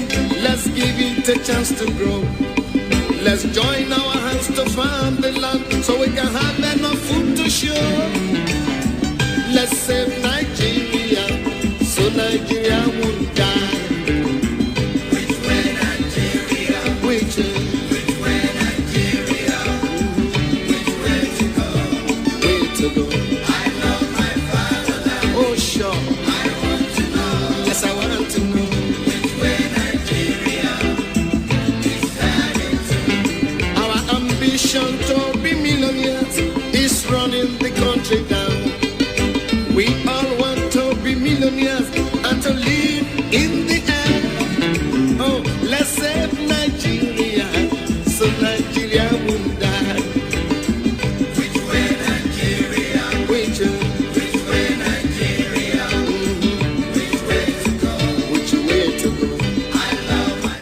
All right, which way Nigeria? That's the question. We want to start asking on the show this wonderful morning. 12 minutes can pass the hour of 10. I am Kalada, and I like to think of myself as the man of the people, and you tune to the brand Today 95.1 FM, the voice of the people. Like I advertised earlier in the day, we will be looking at the report on Premium's Time where certain comments made by Loretta Onoche. You know that name, right? You know that name. We will be looking at it, and we will be looking at certain instances when she agreed that she is an APC member. As the Premium Times captions it, I am APC member, active in politics, and that is Buhari's INEC nominee Loretta Onoche speaking on oath. That's how Premium Times puts it. I'm going to read the report. A court document has revealed how Loretta Onoche, a presidential nominee for a sensitive, independent National Electoral Commission INEC position, proudly declared her membership of the ruling All Progressives Congress APC. Ms. Onoche, currently the personal assistant to President Muhammadu Buhari on social media, also confirmed in the document obtained by Premium Times on Friday that she is into active politics. She also described herself as a volunteer at the Buhari Support Organization, a vibrant network of Mr. Buhari's staunch political supporters since the 2015 elections. The document, which is a statement on oath filed in a pending suit, further confirms her widely known unapologetic partisanship, which has sparked public outrage against her recent nomination by Mr. Buhari as the National Commissioner of INEC. Amen.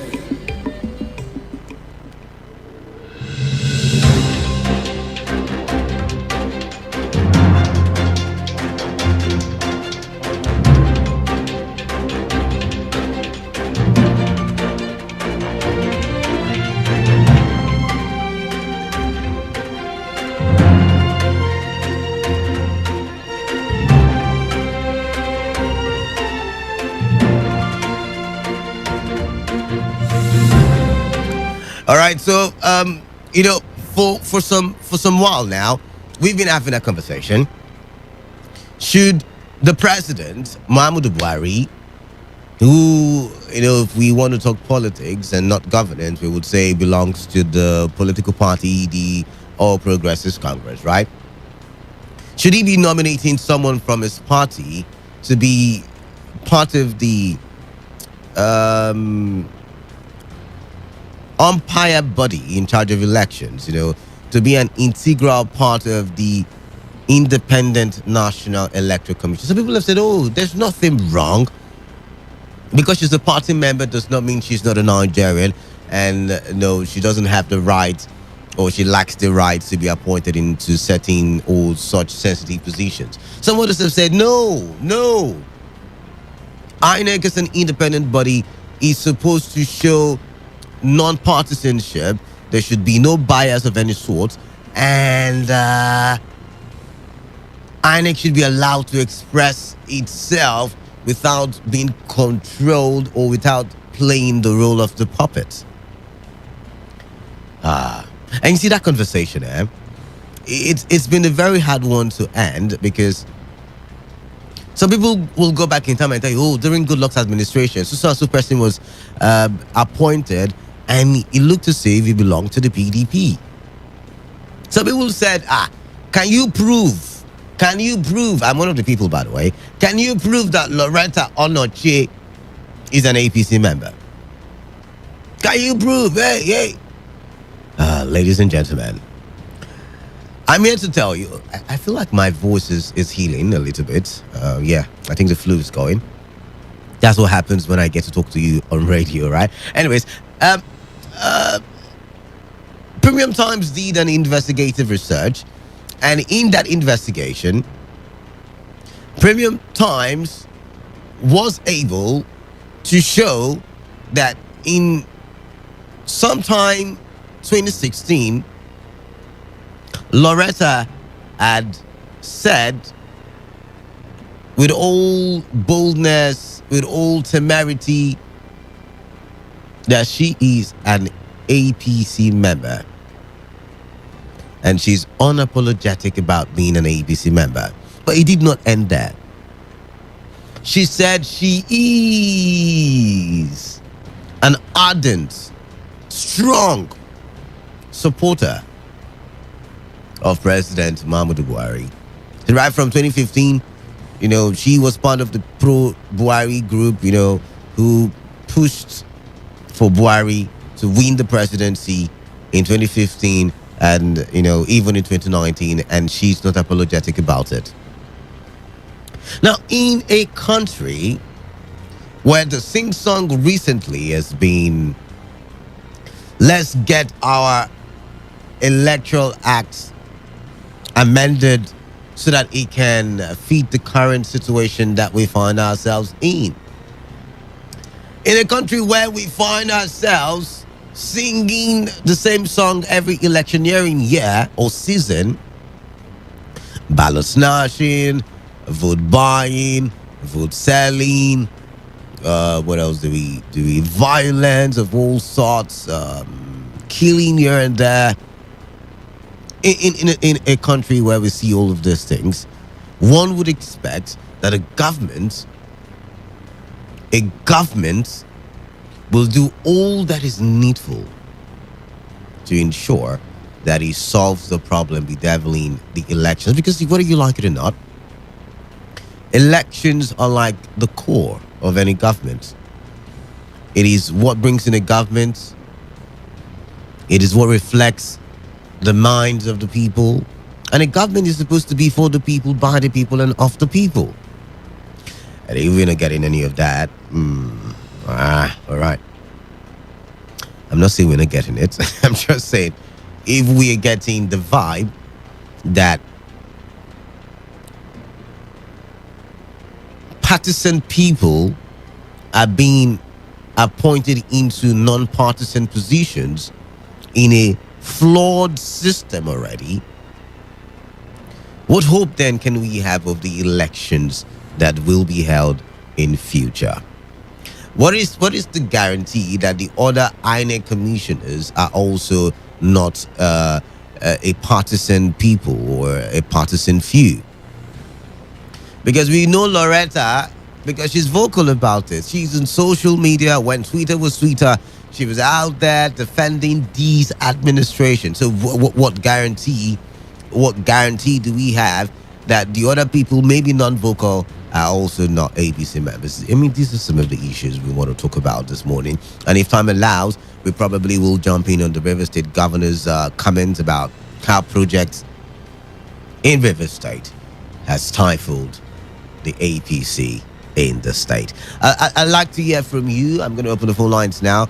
I don't think I should talk too much today because of my...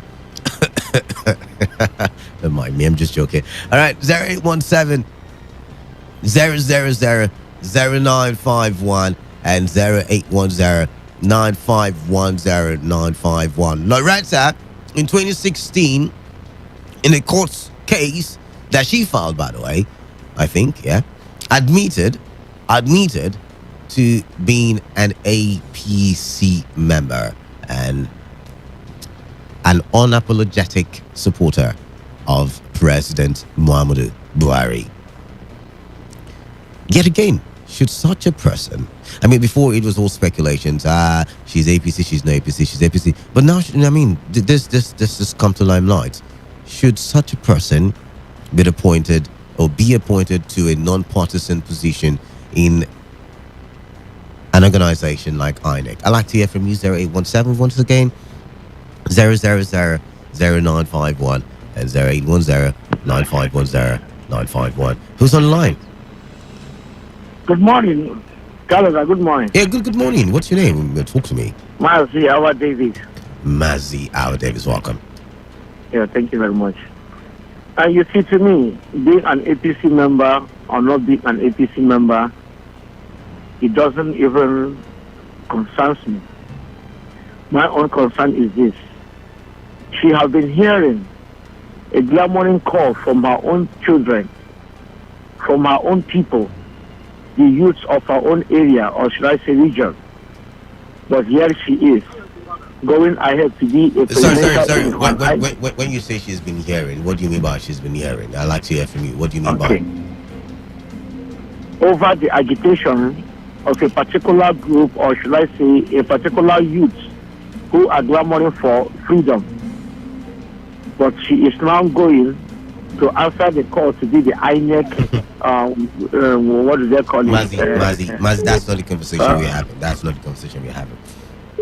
In all honesty, even if I should argue with you in that direction, she's not the only one who has taken appointment. I mean, Chris Ngige is there, and he's from that region as well, right? Well, let me take this phone call. 95.1fm, what's your name? Where are you calling in from? Kalada. Chimieze. Oh, Kalada, sorry for your voice. When I heard your voice, I told my wife that Kalada is not feeling fine. Sorry, please. Thank you very much. Thank you very much. It's a struggle, but we have to have this conversation. Yeah, because when we hear your voice, personally, when I hear your voice, I feel happy. So. All right then.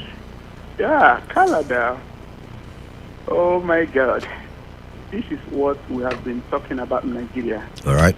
Like I keep on saying, some people feel that we hate Nigerians. Personally, I don't hate Nigerians. All right. But the system is too toxic.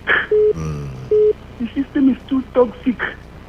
In whichever area you try to look at it, you will always see something that even when you don't want to call on radio, you will just see something that will make you to call because your conscience will not allow you to be quiet. It's unfortunate. You have explained, though you didn't talk much, but you have really explained the truth about it.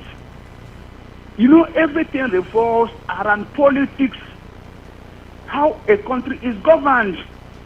So, where the place that this politics revolves around is election. The opportunity for people to choose who will lead them. Like I've been saying always, a leader is someone who knows the way, goes the way, and shows the way. But in Nigeria, politicians see themselves as people who are in business. Like one of my friends says, they are shrewd businessmen. Politics is about interest, yes. But whose interest are you representing? Nigerian politicians represent their own interest. It was the interest of the people.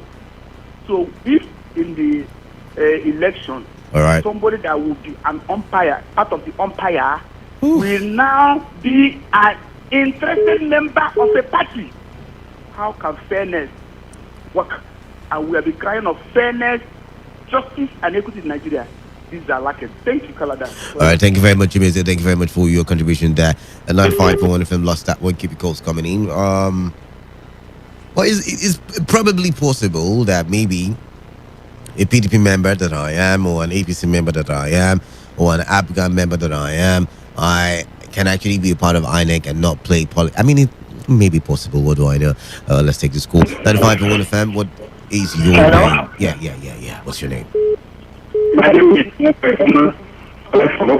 Your name is line is breaking. What's your name again? My name is Mwekara. Okay. Welcome. You see, in Nigeria, in fact, in democratic setting, in democracy, all the people they divide along political lines, PDP or APC, even in US. So in Nigeria, even in INEC, you can't find anybody that is not a maybe partisan politician. In INEC? Huh? Did you say? Yes. In INEC, you must see one political party member in INEC, a lover of one political party member. But they will open up. They have whether they say that they are losing party. Okay. All right. So you're saying it doesn't matter whether we get on the chair or not as an INEC commissioner. A lot of them out there are already partisan members of political parties. All right then. 95.1 FM. Man of the people. Gifts from Unicwa, welcome. Good morning, my brother. Welcome. Good morning to you. Canada. It's a serious matter. All right. Very, very serious and critical. All right. That is the no Professor Batin Jega. According to records, Jega and Goodluck Ebele Jonathan, they never, for once, have anything in common. Never for once on record. And you saw the results, first and the second. According to the people's vote, the first one, Goodluck won, the second one, Buhari won. That tells you that INEC, anybody that is going there should be unbiased. Know the record of ownership. Forget about premium times investigation.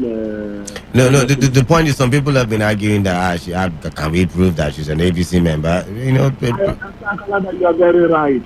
You are very right and objective. That is why you brought out the investigative aspect of premium time report. Thank you for doing that. But from day one, even the president himself, he was deceiving himself. Not you and me that are enlightened. Why must you nominate such a character?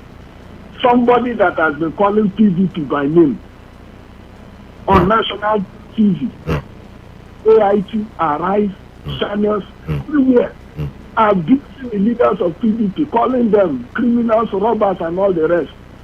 It's on record. So you don't need to carry out any investigation to know where this woman stands. Not only that she's a follower or lover of Mr. President, she has been mentioning opposition parties, insulting outside even the PDP, SDP. It's on record, the same ownership. So they think it is only when you steal money they are stealing, even this very government. They are accused people of corruption. But corruption is not when you stole money. That is corruption. Corruption is when you are telling lies. Corruption is when you are not doing the right thing at the right time. So this one that Mr. President is doing, as far as I am concerned, is the greatest corruption. Thank you. All right, thank you very much. Thank you very much for that. Let's take this on the 195.1 FM. What's your name? Where are you calling in from? Yeah, good morning. Yeah, good morning to you. Uday, welcome. Yeah. See, there is no need to wear watch in your hand and start looking for a place to look for it. You know, dear brother, everybody knows that even though he's not a member of APC or he or she, but he is a lover of Muhammad Buhari. So if Buhari appointing him to come and serve Nigerians in the name of INEC commission or whatever, definitely he will stand on but Buhari is not contesting any other election. Maybe you should Buhari also look at it from that angle as well. Yes, Buhari is not contesting, but the issue is that the APC scribe out from Nigeria remit or something like that.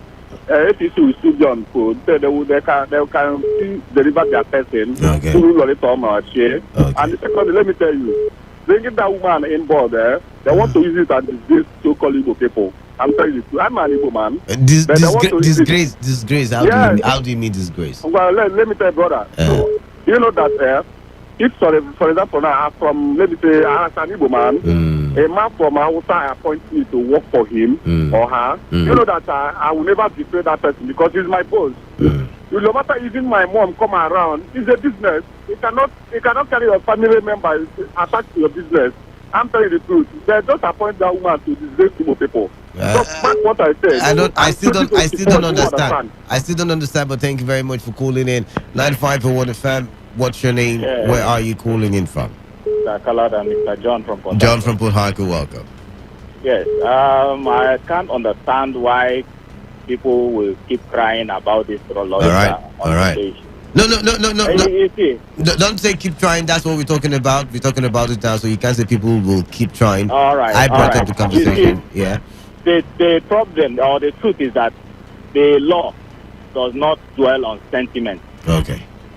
If you have a proof, just as Proman Time is claiming that she said, you take it to the National Assembly during the training, present your proof to the National Assembly, bring his card, or sorry, her card, as a party member. You table it on the table of the National Assembly. This is Lolita Onoche's card as a registered member of APC. There must be proof on ground. Are you saying the court document is not proof enough? Is that what you're saying? See, bring that document he's talking about. No, yes bring or no? Yes or no? Are you saying that? See, I can't shout today, John. It's not proof. I am saying no. Wait, John. You're saying a court document she filed herself. It is not true. Interesting. Yes, it's not true. Interesting. You know why I would say so? Why? Anybody can bring up anything at any time, but if you call Lorita Onoche tomorrow, she will tell you that thing is not true. So are you saying the court document filed? Wait. Filed in a statement on oath in the Federal Capital Territory High Court Abuja with suit number CV85216, where Miss Onoche is seeking 1 billion naira in damages against someone who she accuses of defaming her by referring to her as a trafficker of young girls, is not concrete proof enough. I'm wondering. Kalada, the truth about this matter is that document should be taken to the National Assembly. They will use it if it is true, because Lorita Onoche will be called. See, we are not talking about the National Assembly now. We're talking about should Buhari have even nominated her in the first place. Let's come on now. Let's not play partisanship. Tell me any member of INEC that is not affiliated to one political party or another. Let us be realistic. I want to be realistic now. You've asked Let's me. be realistic, Wait man. now. From their childhood to adulthood, they have never belonged to any political party. I want to believe that lecturers are civil servants. Can you allow me? Okay, anyways, thank you very much, John. Thank you very much for your time there. 95.1fm, what's your name? Where are you calling in from? Canada. Good morning, Canada. Yeah, good morning to you. Yeah, Bright from Ogoniland. Bright all the way from Ogoniland, welcome. Yes, on this issue of appointing this woman as a member of the INEC board. Now, I have a problem with Nigerians. Remember in 2014 and 2015 when Gesila Khan was appointed by Goodluck Jonathan into the RISEC in Rivers State. It is these same people that are sorry. Was appointed by who? By the president. It was for the president to head RISEC in Rivers State. RISEC. I correct me if I'm wrong. RISEC is controlled by the state government. This present governor now, this governor Wike now, collaboration with Goodluck Jonathan brought her into Rivers State to head this RISEC in Rivers State. When you say RISEC, wait now. Allow me to ask you. RISEC is controlled by the Rivers State government, not by the federal government. So how can you bring someone? Listen to me, Kalala. Listen. Okay. I'm a Call Rivers man. Remember that I'm from Ogoni. Okay. The wife of President Goodluck Jonathan, the President Goodluck Jonathan, in collaboration with Wike that time, you were in Rivers State. They brought this woman into Rivers State to head RISEC without the consent of the government. In what year? In 2014. That was before the first election that brought Wike into office. See now, this is where I have a problem. Now, the board of RISEC is usually constituted by the governor. Correct me if I'm wrong. Who constituted the last one that happened? Was it not the governor? There was high political tension in Rivers State then. The governor was sidelined and things were done from Abuja. Since you don't want to agree with me, let's forget about it. Let me go ahead. Yeah, go ahead, please. Hello? Yeah, I can hear you. My problem is with us, Nigerians. Okay. It is these same people that are hailing that nomination that time that we are condemning this woman right now. Because the second is a member of PDP. All right. So there's something everybody can know. There's no condemnation. This is not the woman, the woman is a Nigerian. Okay. Until we are ready to do the right thing in this country, and until we are ready to support, what is good and condemn what is bad. Not supporting when they favors you and you condemn when it doesn't favor you. They give from Yenego. I heard his voice that time. He was supporting Gesila Khan. That is a welcome development. So that's the problem. All right. Thank you. Yet again, I think we should get things right. RISEC is controlled, whatever, appointed, the people they are appointed by the Rivers State government. Maybe you are referring to INEC in Rivers State and not RISEC. RISEC, different. Appointed by the government. Appointed by the government. I just checked, Google is your friend. Go on Google, you will see it. All right, moving on. 95.1 FM. I lost that one. 95.1 FM. What's your name? Where are you calling in from? Hello, good morning. How are you? Yeah, I'm good. I'm great. Welcome. Thank you. This is Elder. Elder, welcome. It's been a while, Elder, by the way. I hope you've been doing well. Come again? I say it's been a while. I hope you've been doing well. Of course. I'm all right. No problem. Welcome. Actually, it's nice to keep up because, as a matter of fact, Canada, I discovered that whatever we are doing just to disturb wet our saliva, the government has here. Okay. Sometimes, out of every damn discussion, maybe you might see little change in 5% out of it, So, even why I even called now is just to, what we are discussing about the Silaka. It's about Lawrence Onoche. It's a capital truth. But the point is that the president is hell bent on doing what people doesn't want. Remember, during the time of Mago, Mago was rejected, but the president put in there. In fact, it sounds the same as a matter of fact, under acting capacity. And there's nothing anybody can do. Even if he talks it tomorrow, you can see the people that are drumming for him. Look at somebody referring to Jesse like, and that one was reset. And the president cannot put his record straight. But he will use to deceive the entire public now. And that is how they have been making this in comment. You saw the person that made a comment. Sometime ago, J.A. just one of put the same status in Jesse like they fail to understand that this is reset.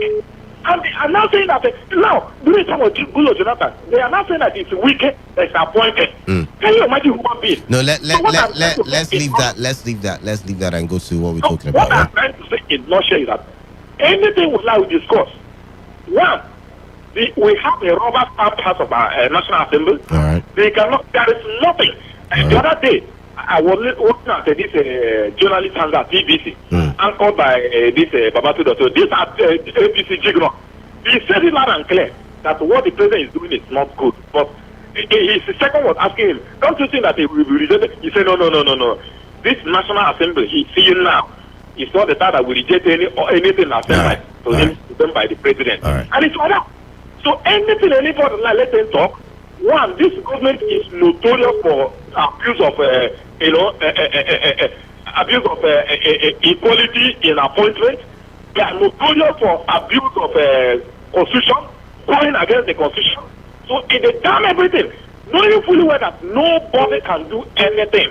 The House of Assembly can never initiate impeachment move, and you can see the kind of drug people are down. Look at John Accord. You see the way it's navigated. You see the man that the other man has got for good. You see the way it's okay. Thank you very much, Elder. We don't use this as a platform to attack anybody's character or, but then again, we're not talking RISEC. Like I said, RISEC is handled by, the appointments are handled by the River State government. Because I remember vividly in 2015 when the governor assumed office, he did disband, he dissolved the RISEC, and he also dissolved the River State Judicial Council, correct me if I'm wrong, I think that's what it is, and, Judicial Service Commission. And, if he was the one who brought them in, he wouldn't be dissolving it immediately he came into office, but what do I know? 95.1 FM, what's your name? Where are you calling in from? Chiku from Ibo. All right, Chiku. Yeah, all of the above. Welcome. Okay, thank you. Please, I want to ask a question. Does too wrong make it right? No, at all. And that's what they don't get. Too wrong never makes it right. For goodness sake, why are we going to buy into what the politicians did? When Justice Lacan was there, we complained. And she was never a personal aid to good luck. She was just related. They will say she was related, not that she was a personal aid. For goodness sake, she never served under good luck administration for years. She was never a die-hard supporter of good luck.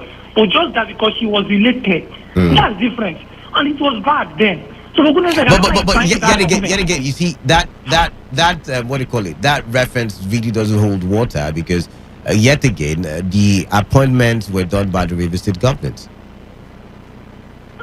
For Jessica, no, she was the one for hide the INEC, not for exactly my point. It's not RESEC, and that's the point I'm trying to make. I'm trying to make it's not RESEC. I know. All right. Yes. All right. She was to head the INEC to. Thank you very much. The 2015 election. Thank you very much. All right. Head of. So I'm sure about my argument with Nigeria. For goodness sake, this woman, Unochi, she insults the hell out of anybody who comes to us. She's a strong supporter of Buhari. Okay. Come on, you don't need that kind of person as a commissioner heading an election, and you have a party that she's so in love with and contesting against others. So come on, you have to be biased for goodness sake. So moving forward, this woman should not be for goodness sake. If we want a free and fair election, if this government promised us change. The change, I see when I get angry, want to keep on referencing what PDP did. We all say PDP is a failure. So why do you keep referencing failure and saying those people they did it before? They failed. That's why we kick them out. So give us a way forward, a new thing, and stop telling us back that this. So for me, come on.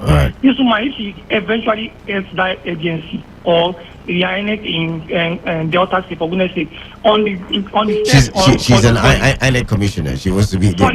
If she has been confirmed, for goodness sake, I think that already has put some bias and no, she has not. She has not been confirmed. It will not be free. The guy, the participant, to be scared, and it's not good. All right. So sorry we lost you there. So sorry about that. Jukes, please to call back if you can. But let's take this other one now. 95.1 FM. What's your name? Hello, good morning. Yeah, good morning. To you. Yeah, good morning. I am calling you from Eche local government. Oh, my right, name is Nigeria. All right, in Canada. There is something I want to put straight. Canada. Jessica Khan was the resident electoral commissioner of River State for INEC. During yes, for INEC. Thank you very much. That's the argument I've been trying to make. Why? Yeah. When we are here, everybody was shouting then. Okay. We were shouting that this woman should be removed. And besides, she had the relation with the then president. All right. You understand me? So why are we shouting Inaji, I like what the last caller said. Yes. Shay, we all said that PDP did not do well, right? We all shouted. So why are we now supporting? Then I want to answer you. Okay, thank you. Some of us shouting now is just because the thing is no longer going to favor us. Oh, okay. But okay, for you that shouted then, are you shouting now? Or are you saying it's okay? It's okay. Listen, it's fine. I won't shout because I know it has been happening in this country. Oh. You understand me? You don't expect it to be changed suddenly this time around. Okay. The woman should be there. You understand me? And besides, she's not going to be the person that will conduct the whole election. Her own is just to announce or submit the result. All right. I don't know if you understand me. All right. Let us just stop shouting. But you know, the announcing of results is usually where the problem is. They tell you that it doesn't tally with what we saw at the world level at the. Excuse me. Is it when you follow up the result? Okay. Or you just submit your result and you see that? Okay. If you submit your result, you follow it up now. Okay. All right. PDP should stop shouting, I beg. Is it PDP? Nigerians actually shouted. And I don't think majority of them are party members. But what do I know? 95.1 FM. Yeah. Canada, good morning. Yeah, good morning. Who am I speaking with? I'm Chile, calling from Port Harcourt. All right, Chile from Port Harcourt. Welcome. Yes. Canada, you see, all these things didn't start today. Okay. All of us know. Okay. What is happening at national level is happening at state level. What is happening in the PDP is happening in APC. But does that make it right? I'm wondering. See, it doesn't make it right anywhere. But you see, when you do one thing wrongly or rightly and get it and get what you want, another person will also like to follow the same pattern to get what you want. So how will how will Nigeria get better if we are all doing it wrongly and getting the result that we want? That will Nigeria, because if I get there and I want to be a president, I'll also do the wrong thing because everybody else has done the wrong thing. Is that the way we're gonna go? Yes, if in Canada we will only get it right when it is wrong, we condemn it, no matter where it's coming from. All right. Irrespective of which party that did it, we condemn it. All right. But the situation we find ourselves is, if it is PDP that did it, we will commend it. If it is no. Say. That is where we get it wrong. Okay, I get your point, but anyways, I get your point, but I'm not one of them, and you're not one of them, and so you and I are talking. No, I am one of them. I am one of them. All right, then. Yes. All right, then. Thank you very much. So maybe that's where the problem is. I'm wondering in my head now. Maybe our partisan divide, our inability to talk for the common good, irrespective of our affiliations, religious, ethnic, political, educational affiliations, irrespective of all of these divides, our ability to talk for the common good is what I believe will take Nigeria to that promised land status. But hey, we can't do that. We don't have the ability. So here we are dragging whether it's good to do the wrong thing or it's right to do the wrong thing. Oh, after all, Canada stole the money 5 years ago. So yes, I'll steal the money right now. Oh, after all, Calabar people did these last year. So Igori people will do. So, I mean, it doesn't, what is wrong is wrong. Let's call the spade a spade. And, if I was on radio as far back as when, that happened in the PDP or through the PDP or by the PDP, I would also have brought it up for conversation, and we probably would have argued the way we are arguing right about now. But what do I know? All right, 95.1 FM, what's your name? Chief Dr. Kalada. All right, I get a lot of titles these days. What's your name? Where are you calling in from? I'm calling from Port Harcourt. What's your name? Webb. Mr. Webb. Oh, Mr. Webb, welcome. Yeah, my brother. It's very clear now that one of the party that is playing the good position at the, I don't need to name, that the party playing the position at the national level does not know how to play opposition, because since the party was formed, they went straight to power, and the next thing, they lost elections some time back, and as it is now, everything goes. Okay, you remember when this woman at Port Harcourt, something which this woman followed the election.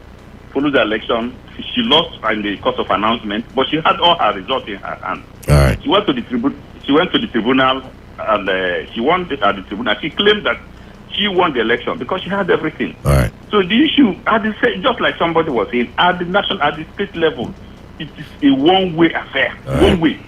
One way. And they're not talking about this. That's my problem. That is my problem. What is all this is? Don't play your part well. And at this now, people are decamping from one party to the other. Mr. Webb. I want to believe you're a party man from the way you're sounding. I am not. You're not? Okay. I want to be. But you're what? Let me hear you. But you're to all the whatever is good. Okay. And so since you are in support of whatever is good, I want to believe that you being patriotic to the country Nigeria. Now, does it mean because the state, the local government, or that group or the other group did it wrong, so you have to do it wrong as well? Is that the argument you're making? As a patriotic citizen, by the way. No, my own is, you shouldn't be doing your own wrong and only seeing the other wrong. But that's why you and I, that's why you and I are here. That's why you and I are here. So if we call it wrong today, we would be able to call it wrong tomorrow, and should be able to call it wrong the next day after tomorrow. I don't know if I'm making sense. So why don't you? You are. Why don't you forget about what these partisan people are talking about, and focus on how you and I can bring about the narrative and call the spade a spade? Do you know that it is fairer at the national level? Oh, interesting. Okay. All right. You're still doing national level. You're still doing the comparisons, though. You're still doing the comparisons. I have to. Okay. All right. Then. All right. Thank you very much. I mean, when we were going to have the local government elections not too far away, we had that. I want to believe you and I had that conversation because I brought it up on a couple of occasions. We talked about RESEC and the composition. I will never forget on the platform we talked about the composition. What you thought about the people who made up the list. You all see. You don't make it sound like, oh, because it's APC, so we're talking about it now. No, that's wrong. Let's talk about the meat of the conversation and leave all these, what do you call it? unnecessary peripheral conversations that you all are having. Let's talk about the main thing. Is it okay for the president to have nominated a staunch supporter, an ardent supporter of his presidency, an APC member, as INEC commissioner, given that his administration has said times without number that he's attempting to fight corruption, he's trying to bring sanity to our society, and one way to fight corruption is to ensure that people who are partisan, people who have taken sides and not put in offices where non-partisanship, I mean, the constitution is very clear. You know, an example is civil servants are not allowed to join political parties because you cannot be a political party member and be patriotic enough. It's very clear on that. On that. So I'm wondering why there is that nomination. And so let's forget about whether PDP has done it before, whether the state government is doing it as well. I mean, that is not the conversation. We're not asking you who is a better thief. We're not asking you who's a better corrupt person. We're asking you if it is right or wrong in your definition, in your opinion, in your eyes. So let's answer it that way. And I'm going back to the phone lines, 95.1 FM. I feel like I'm getting my groove back. Yeah, who's on the line? Canada, this is Mr. Ikechi. Mr. Ikechi, welcome. Talk to me. My question is there any place that our law is against this appointment? That's what I wanted, because some people normally they will quote the constitution is against it. Is there any part of our constitution that says this appointment is against the constitution? If at all the letter maybe they scream and she did it. I'm not a lawyer, so I cannot. Wait. Can you let me talk now? Yeah, I'm not a lawyer, so I cannot point directly to the point where it is. But let's look at it from the layman's perspective. Now, you and I. Okay. If you were to play a match, a football match, and then you're playing against another team, and a member of that team is to be the referee, would you be comfortable? They have been playing some matches now, and they normally people normally say that the referee is a supporter of this secretly, and they will allow the referee to officiate the match.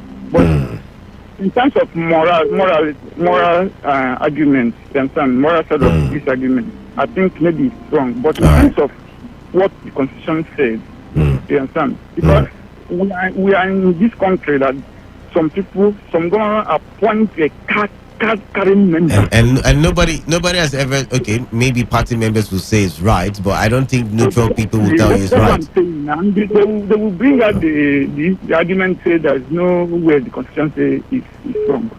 So, but if moral aspect of it, maybe I think it's not good. But if it's constitutional right, and the woman deserves to have that appointment, right, I think there is nothing wrong. If the National Assembly will scream her, then they are the lawmakers. They know the right thing to do. Then they will scream her out. But if they feel like there's no way the constitution will indict her, let's see go now. All right. So if an election is done rightly in this country, that woman cannot obstruct any election in that state. All right. Hey, I believe so. We are in Nigeria, but thank you nonetheless for calling in. Okay, let's take this to the call. I lost it. The call back. Remember that the functions of the commission, INEC, that is to one, organize, undertake, and supervise all elections to the offices of the president, vice president, the governor, deputy governor, the membership of the Senate, the House of Representatives, the state houses of assembly, to register political parties, to monitor the organization and operation of the political parties, and of course their finances, to arrange for the annual examination and auditing of the funds and accounts of political parties, arrange and conduct the registration of persons qualified to vote, as well as prepare, maintain, and revise the register of voters for the purpose of any election, monitor political campaigns and provide rules and regulations, and ensure that all the electoral commissioners, electoral and returning officers stake and subscribe to the oath of office prescribed by law. Yet again, I'm wondering, how do we do free, fair elections? Anyways, Canada, let it go. I lost that one. 95.1 FM. What's your name? Where are you calling in from? Yes, good morning. My name is George. I'm calling from Port Harcourt. All right, George, welcome. You need, for us to have a better Nigeria, we need to have a conversation. All right, we're having one now, yeah? And that conversation should be, across the board.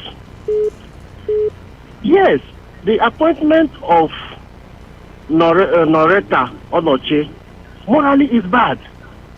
But I think the PDP should not be the one to champion this. But where's the PDP in this conversation, please? No, because I know Engineer Bariben, they has rejected her nomination several times. I've not referenced Engineer Bariben. Yes, I'm coming. Yet again, you're going peripheral with the conversation. Okay, because now, the problem with us is hypocrisy. Okay. When he favor us, we accept it. Okay. But when he's against us, we cry blue mother. Yet again, we are not referencing the PDP in this conversation. We are It has to go across board.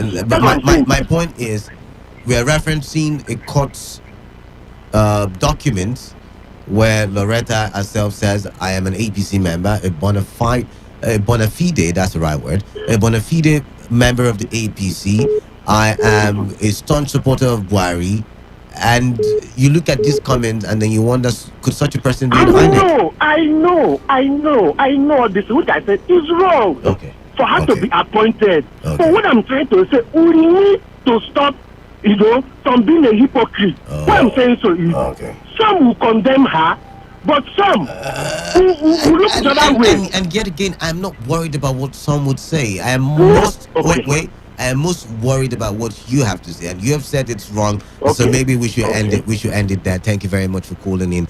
Yet again, INEC shall be guided by the following values in the performance of its duties. Now, I had to go check on their website because someone asked me if there's a law, and this one says 1, autonomy. INEC shall carry out all its functions independently, free from external control and influence. And so I'm asking the question yet again: can INEC conduct itself free from any external control or influence if it is composed of people who are party affiliated? 2, transparency. INEC shall display openness and transparency in all its activities and in its relationship with all stakeholders. Where is the transparency? How do I trust INEC if, as an opposition party, for instance, the ruling party has got one of its members in INEC? 3, integrity. INEC shall maintain truthfulness and honesty in all its dealings at all times. 4, credibility. By the way, integrity means you need to put in neutral people. Credibility. INEC shall ensure that no action or activity is taken in support of any candidate or political party. I guess that solves the problem, right? I guess that. But I've got to go. I've got to take my leave, and it's time for social transformation. Maybe social transformation will talk about some of these issues. But hey, stay tuned to Today 95.1 FM.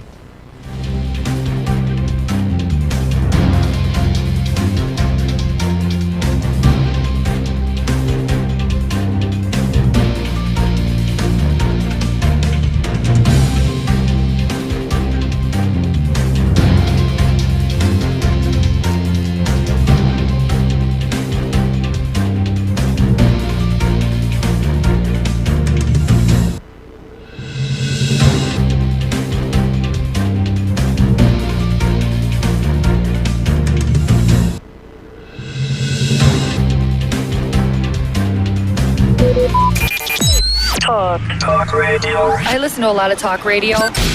95.1 FM.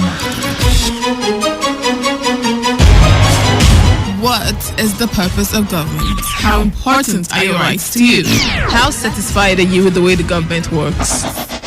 Social Transformation is a show that is geared towards making individuals aware of the different structures of government, the roles they play in the society, and the different ways in which one can participate in the governing process, which is one of the most important rights of citizenship. Parasites, there are parasitic societies. So in this program, we need to know and be clear whether this our society is a parasitic society. Because we are voice of the people, and we want everybody's voice and opinions to be heard. Join us every Saturday, 11 to 12. Social Transformation with Professor Andrew Femini on your premium talk radio Today 95.1 FM Port Harcourt.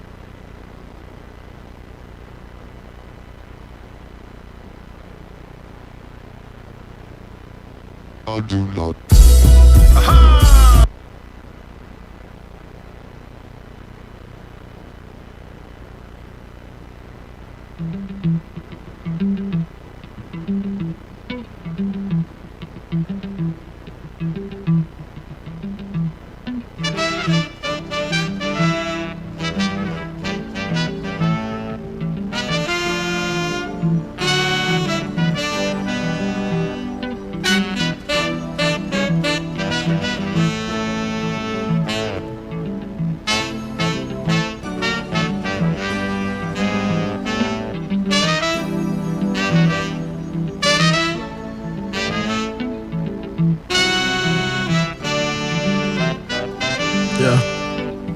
Good morning, ladies and gentlemen. I listened to the debate. It was an interesting discussion. Who should appoint, who should not, who should be appointed, who should not be appointed, and all that. Within the context of our discussion, social transformation, this discussion will not arise. It will not arise because the appropriate basic institution, constitutional arrangement will be our focus. And if those things are fixed, who becomes what will hardly cease to be political in any part of the world, maybe except in China, with their single party system and how power is acquired and transferred, and maybe Cuba, maybe North Korea. Societies with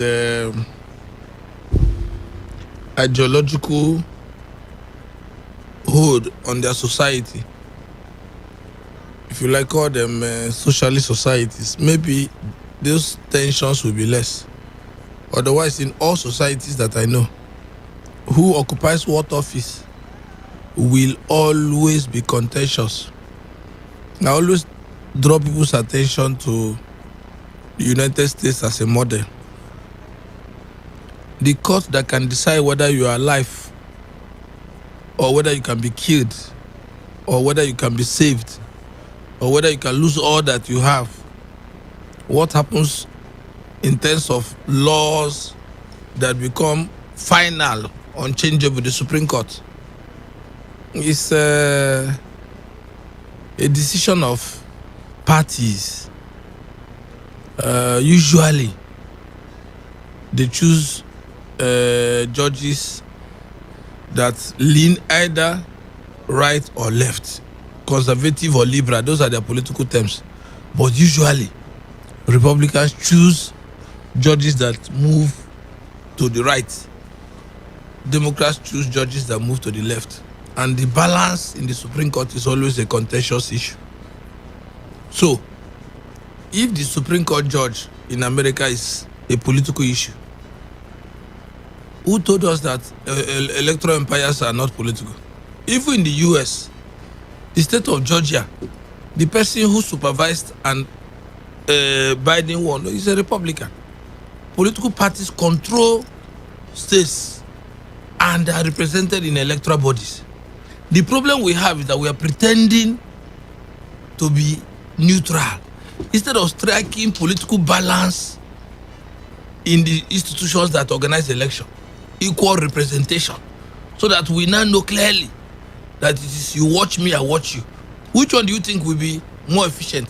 Where political parties have a balance in the electoral management, or where you assume that one man is neutral and is dominated by by the coercive instrument of a coercive state?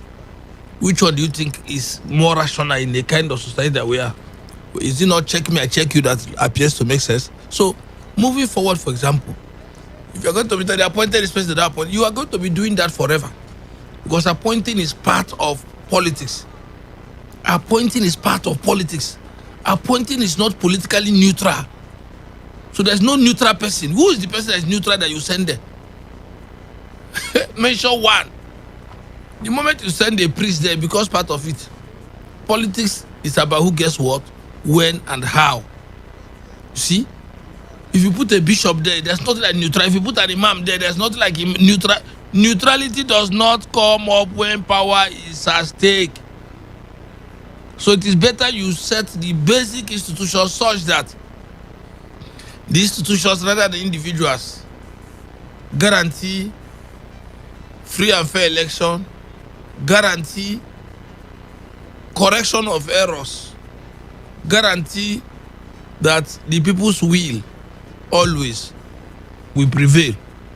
So you can see how my intervention in the discussion is that we are discussing completely outside the orientation of social transformation. And as long as we continue to do that, we will suffer as a people. Because what we are looking for does not exist. So people like Abaribe, they are jokers. They are jokers because it's just grandstanding. The Nigerian state is so deep-seated in the areas it shouldn't be deep-seated. And pulling it back requires that every one of us understand what is at stake. And in our comments and all that, we become part of the solution. I've always said that where we are today as a people, we must know that it is historically generated. The Nigeria of today did not fall from the moon. The Nigeria that we will all desire to see will not fall from the moon. British colonial role played their role in generating the Nigeria of today. Between independence and today, we played our role to worsen it and create a monstrous society. In fact, as far as I can observe, many of us even think that this Nigeria is normal, so they don't even complain. About 3 or 4 days ago, it took me 3 hours to move from Choba to Rumola. 3 hours plus. By the time I got there, I was almost choking in the car. And I was cracking joke with somebody. He said, why am I complaining when the governor is doing all the roads instead of me to congratulate the governor? I said, at no time will I be suffering and congratulate anybody. Because I'm not the one that created the crisis in Port Harcourt. Crisis of narrow roads, crisis of building everywhere such that a town that should have like 300 roads has maybe 50 or 30 roads. Am I the one that caused it? A town that should have 300-400 roads, that should have expanded up to Aba, up to Elele by proper road construction and spreading of houses, is choked and still choking. You are going to blame Professor Femini for that. You are joking. You are joking. So if you like, construct and reconstruct Port Harcourt. Port Harcourt must demolish houses and shift planning up to Ogoni to create a modern city. Otherwise, this we are doing is just the beginning. Where we create a proper grade lock in Port Harcourt. We have not started.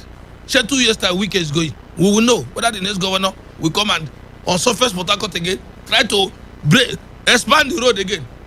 We don't know the sickness in Port Harcourt is almost incurable. Continue to cure it. This is exactly what will happen with Nigeria very soon. Nigeria will choke. And it will become clear that what's happening in Port Harcourt now will happen in the greater Nigeria. In the greater Nigeria, it will choke at the level of human population. It has started choking at the level of human population. Rebellion against the Nigerian state is at all levels today. And you don't understand what I'm saying. That rebellion against Nigeria as a country is intensifying. When I listen to people's security experts discussing how to use ammunition, how to monitor, how to put intelligence, I'll be laughing. Is security about holding down people? Security is about freeing people from the sources of poverty that make them insecure. Security is about good governance. But most of you think that security is about using soldiers, go to kill IPOB, use soldiers, go and kill Boko Haram. How many will you kill according to student song those days? How many will not go kill and they'll be die laughing? How many will you kill? The more you kill, the more your society degenerates into insecurity. Which has led me to say that Nigeria is one of the insecurable countries now in the world. Insecurable. Because of what is happening to man. Because security is about what's happening to human being. The level of poverty, people cannot feed, they're unemployed. People are restless, people cannot sleep in the night, people are hungry. That's why you measure insecurity. Security, when people are suffering, they keep quiet, they don't kill, they don't fight, then you think that's a sign of security. That's slavery. The people don't want to be slaves, they are reacting. And as they react, more tension in society. See, what I intend to draw your attention to today is that Nigeria that we dream of, that we are fighting for, will not come from the moon. It will not come like manna from heaven. Prayers will not bring it about. If you like, pray. You know, when I go to some churches, they say, let us pray for Nigeria. That's when I get angry. Pray for Nigeria so that what will happen? So that hunger will disappear. So that government will have sense. What will prayers do? Instead of you to organize people to understand why they are suffering, you introduce metaphysics into their consciousness. And then make them mentally slaves like Kamas quarrels about. Our people need to understand that the society they are fighting for can only come through struggle and understanding of the process of creating a normal society. I sympathize with people who are getting fed up with everything. They are human beings. Reaction to abnormality is manifest in many ways. But like I keep saying, peaceful, articulate, carefully organized agitations produce more enduring results. Warlike politics, which is the politics of most African states, have kept us underdeveloping. My friend, I told you, my friend gave me a new word, counter-developing. That Nigeria is counter-developing. Because if you focus on what is happening to man, Nigeria is counter-developing. I won't even use my experience, because if I use my experience, there will be crisis everywhere. I used to buy a paint bucket of oil beans for 1,800 to 900 to 1,200 to 1,500. Now they say it's 2,500, 2,800. The next time when you see Prof on the road protesting now, you say, oh, Prof has started again. So, this is what you see replete in all our lives. More struggle, more suffering, more agitation, more restlessness, especially around the common people. When you have that kind of situation, you must ask yourself, what is the real problem? I have told you people in this program that as bad as the economic situation is, that is not the problem. The problem is in politics.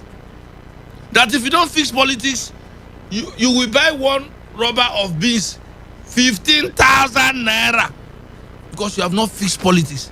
There is no limit to inflation. There is no limit to devalue your currency. There is no limit to exploitation of the ordinary people. There is no limit for gatekeepers to hold on to Nigeria, whether it is sinking or not. That is why I have spent the little energy I have had for the number of months now, energy that is running out already, because very soon, Prof is gone out of this program, because I'm doing my own to raise consciousness. And the consciousness is supposed to spread. Because I look at things, as I look at events, the politicians don't appear to understand what the real problem is. They are still playing the same game.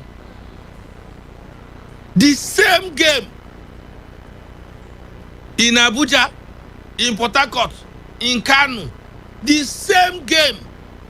No effort to change the line of politics.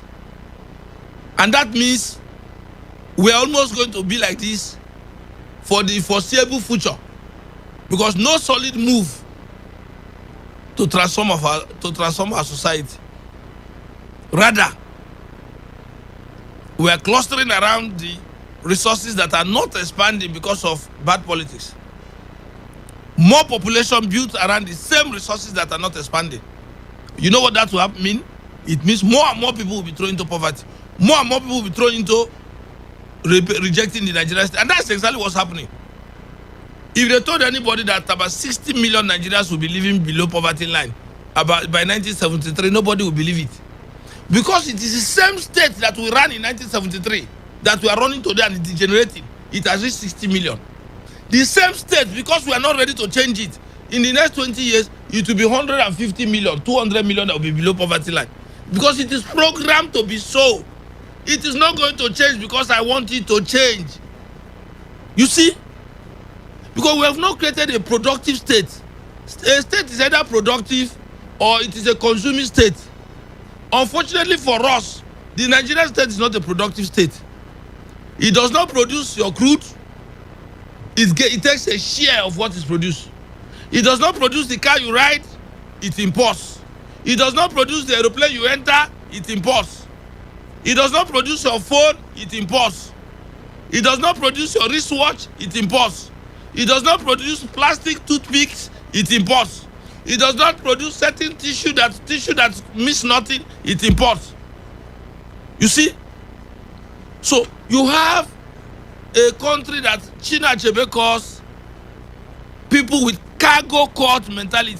Cargo. You know what's cargo? My cargo is coming. Nigeria is in a cargo court the syndrome. We're starting from cargo court syndrome today. Wharf. If you shut down wharf, Nigeria is finished. We don't import what makes sense. If you go and see the things people are importing. You see? So when you have a state that politicians, citizens have not turned around to make productive, they are finished. Nigeria we are finished. Everything we do at less than 50% of human possibility. Everything except prayers and going to mosque. That's where we are maybe more than 50%. Religion is where we are blossoming. But in any productive sector of human endeavor, mention them. Tell me when you start calling in. Mention where we are exceeding 50% of human possibility. And yet, we are not alarmed. We are not worried. We are docile. We are waiting for one magician. We call here abusing Buhari, abusing this. That's not the problem. That means we don't even understand our problem. Buhari is part of the victim of a state called Nigeria. Buhari is part of the victim. You don't know what's victim? If there's no Nigeria, there will be no Buhari. That's what I'm saying. There's a Buhari because there's a country called Nigeria. There's Boko Haram because there's a country called Nigeria. There's IPOP because there's a country called Nigeria. So Nigeria is creating monsters in all human possibilities. How do you end that? You end that by doing what some of us have said. One, understand now that economic suffering and all that will not reduce, it will worsen. Get that clear. So stop expecting anybody to end it. Don't expect anybody, any politician, anybody, any political party that coming to change Nigeria as it is. If you don't change the fundamentals, how many local governments do you have? How do they generate their resources? Are they economically viable? How many states do you have? Are they economically viable? Are they waiting for resources that is diminishing? Oil resources. How many states can run on their own without being parasites on the economy of others? What is the basis of movement and citizenship rights in your country? Fundamental, deep questions have to be addressed. It has to be addressed by conscious people. And when I listen to what people are saying, I'll be wondering, are these people not aware of why they are even suffering? Do they know why they are suffering? If people become conscious, there will be no Buhari. If he's there, it can't be what he is.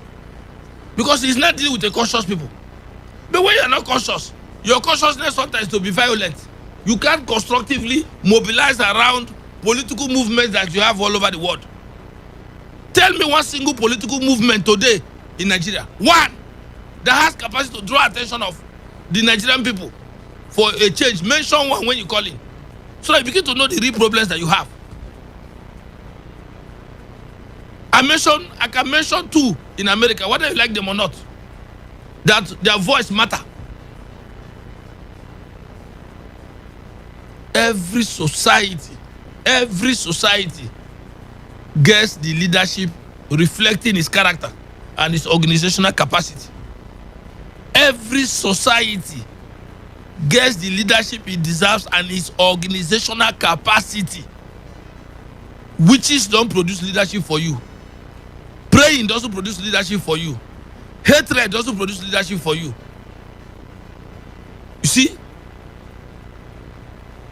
You see? That is why I'm an enemy. That's why I hate the Nigerian Labour Congress. Because it's supposed to be the foremost organizer of the people for social transformation. It's not a feminine. It's social transformation that depends on organizations like ASU, NASU, SANU, NLC, NUJ, Nigerian Medical Association. All these organizations are supposed to be the engine room of social transformation. It's not me. It's not isolated individuals that can do it.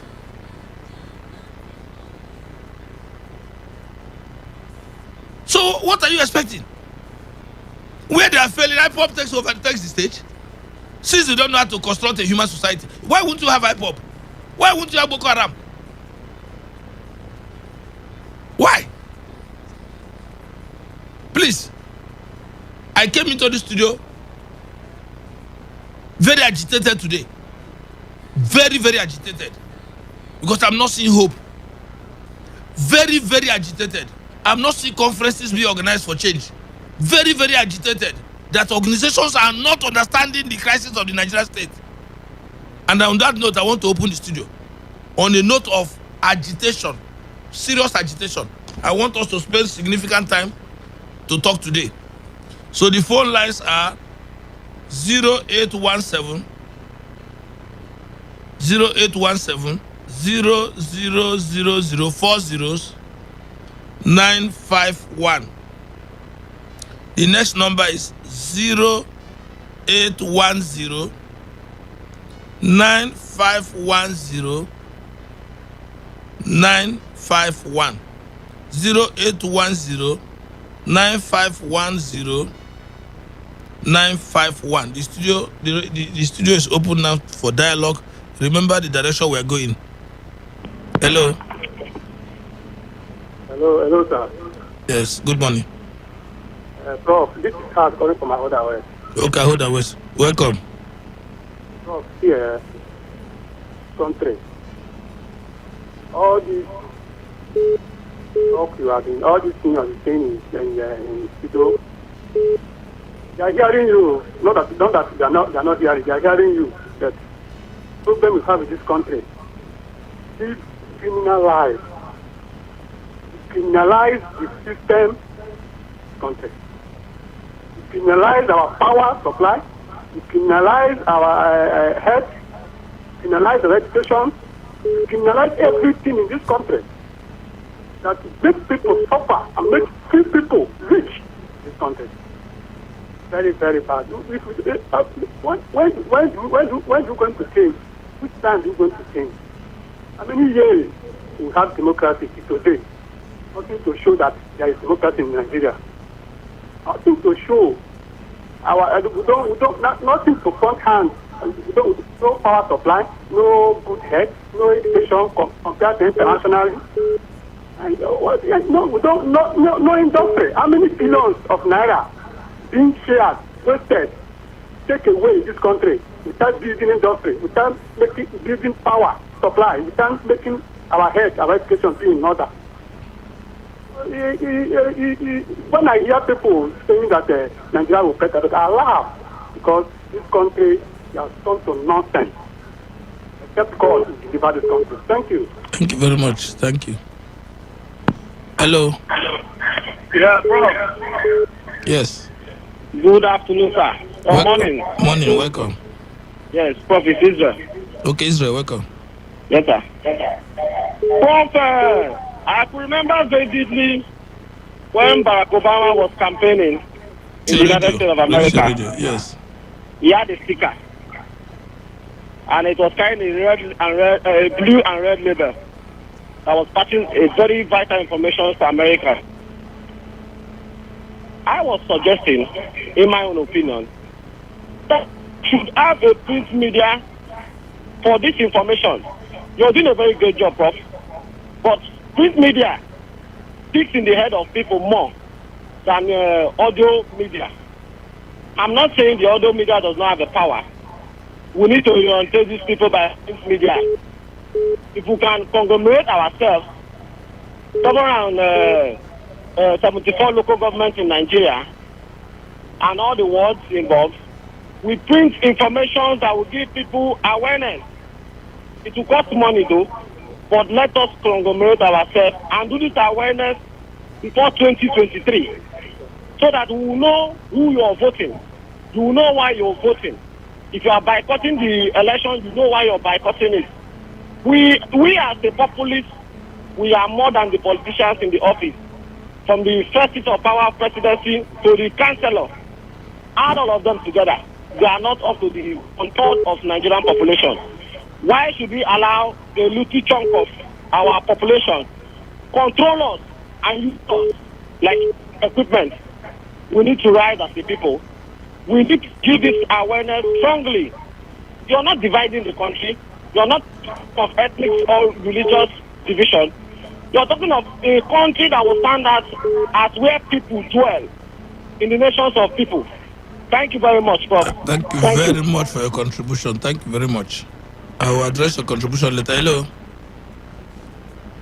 Hello. Hello. Prof, good morning. Good morning. Welcome.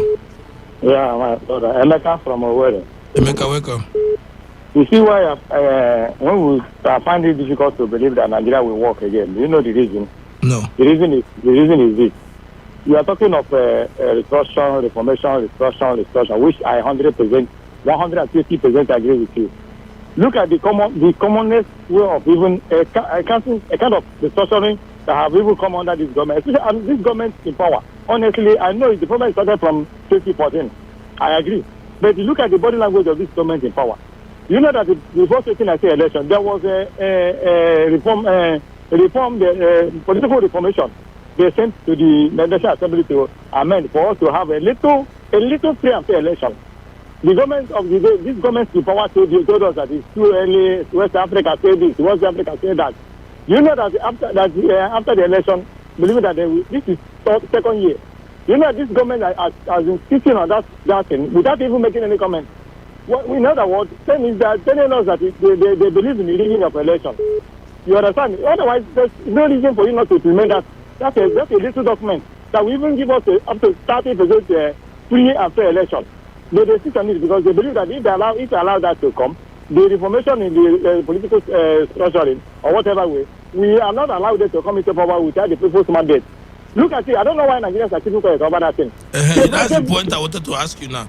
You see, when there is mass agitation, the pressure to do reform will become inevitable. The reform that El Rufai chaired, the reform committee that he chaired, came as a result of massive pressure from all quarters. And the document eventually came out. Suddenly, people stopped agitating. Today, nobody is referring to that document. A document that I personally was interested in seeing implemented. So, if we are not, that's why I said that the level of organization of society is crucial to giving society what it deserves. The level of organization. My friend talked about print media. Believe me, it is very correct.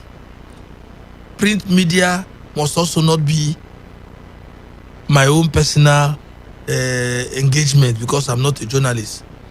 That is why I keep saying that what we are doing, NUJ, which I didn't mention, is crucial in this struggle. Nigeria Bar Association, they are crucial. When you organize and educate these organized professional bodies, Nigeria Labour Congress, TUC, when they understand what we're all agitating, imagine Nigeria Labour Congress and TUC, after educating their members and all that, calling a dispute with government that this Nigeria is no longer sustainable. Because it is this very Nigeria that has made it impossible for minimum wage to make sense in this country. And if you don't understand why minimum wage will never make sense, then you don't understand what we're doing here. You see, so it's not a question of they have adjusted minimum wage 30,000, which you know in that dollar is rubbish. And then before you know they devalue naira, before you know they increase fuel price, rubbish in that 30,000. If you pay 200,000, Nigerian minimum wage will become useless because of the character of the Nigerian state we are discussing, which needs to change. If you pay 200,000 naira minimum wage, fuel price will reach 700,000 naira, and then from here to Rumokuta will be 2,000 naira. That's what happened. It has been degenerating like this since 1973, when we should have taken advantage of so-called surplus wealth that Gowon said we didn't know what to do with money, and they gave Udoji, spend money like all sorts of America, and then Nigeria became America by force. Whereas the Saudi Arabia and others developed an economy with pillarity today. Economy with pillarity today. We had an economy without pillarity today. It's earn and spend economy that cannot stand the slightest sanction. You know, so what I'm saying therefore is that every person listening to me, ask yourself, what is your contribution to this struggle that appears to be inevitable? What are you doing in the little corner that you have found yourself? Hello? Hello? Good morning. My name is Ike. Yes, good morning. Your name is who? Ike. Ike, yes. Yes, my brother, thank you for what you're doing.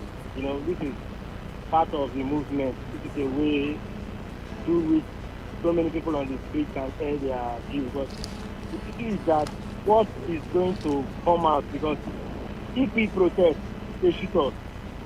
It is no longer news that this government they are confused. And so my own knowledge, because of my own knowledge, I believe that the president has been blacked out of everything happening in this country.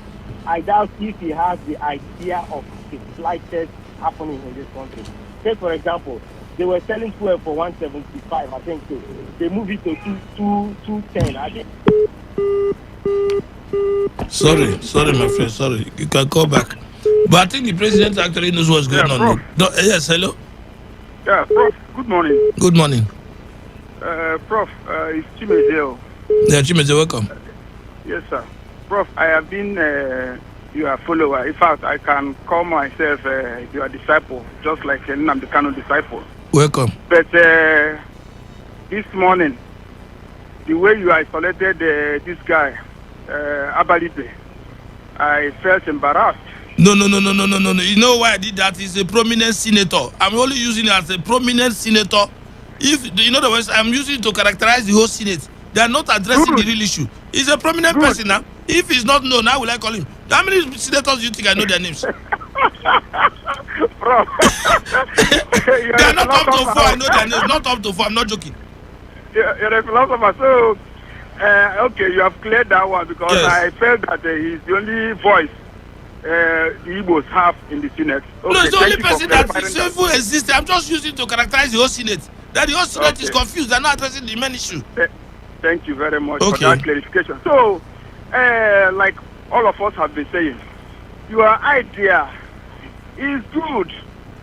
But the truth we must tell ourselves is that these value systems that are antithetical and contradictory will never work, no matter how good your idea is.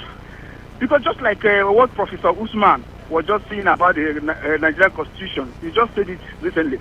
He said, Nigerian Constitution is feudalistic. And these Northerners, they have feudalistic mindset.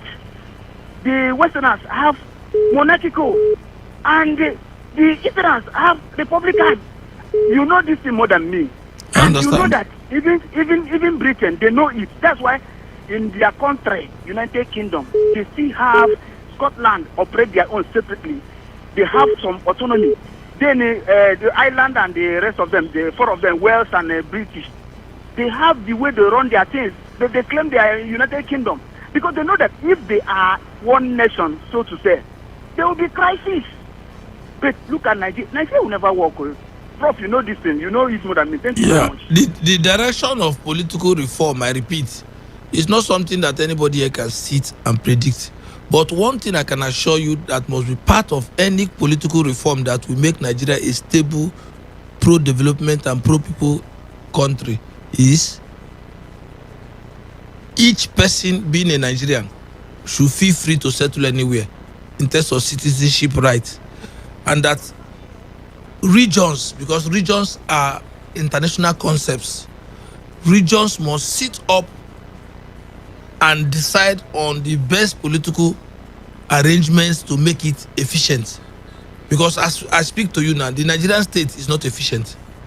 The Nigerian state is consuming resources not generated by its own capacity as a country. When you go to a region, collect the oil money and share for over 50 years now and use it to do all sorts of things, you are not a country. You are like a raider. We have a raiding state, a state that raids the Niger Delta. You see? And when you have a raiding state, bet me it must collapse with time. If oil is not there today, what happens to Nigeria? It collapses naturally. Without even quarrel, there will be no Nigeria in its current form once oil ceases to be what it will soon cease to be in the world. Because this raiding country, raiding state you have, we have nothing to raid again. It would have ruined the Niger Delta. And it will also lose capacity to exist. But if this raiding state can, through agitation and enlightened dialogue, become a producing state and use concepts consciously, so that these concepts can stick in your head, that your country is not a producing state. It consumes what it does not produce by raiding others. And you use shell, RG, but to raid, to dominate, to exploit, to enslave, to alienate people from their resources. That is what we have had. That's what we are having. These are facts. They are not about being emotional. The salaries you pay throughout the country are raided funds. You have not industrialized. You have not mechanized agriculture. You have not done things that normal societies will do to become productive. For how long will you have this kind of situation? Before people talk, soldiers are there.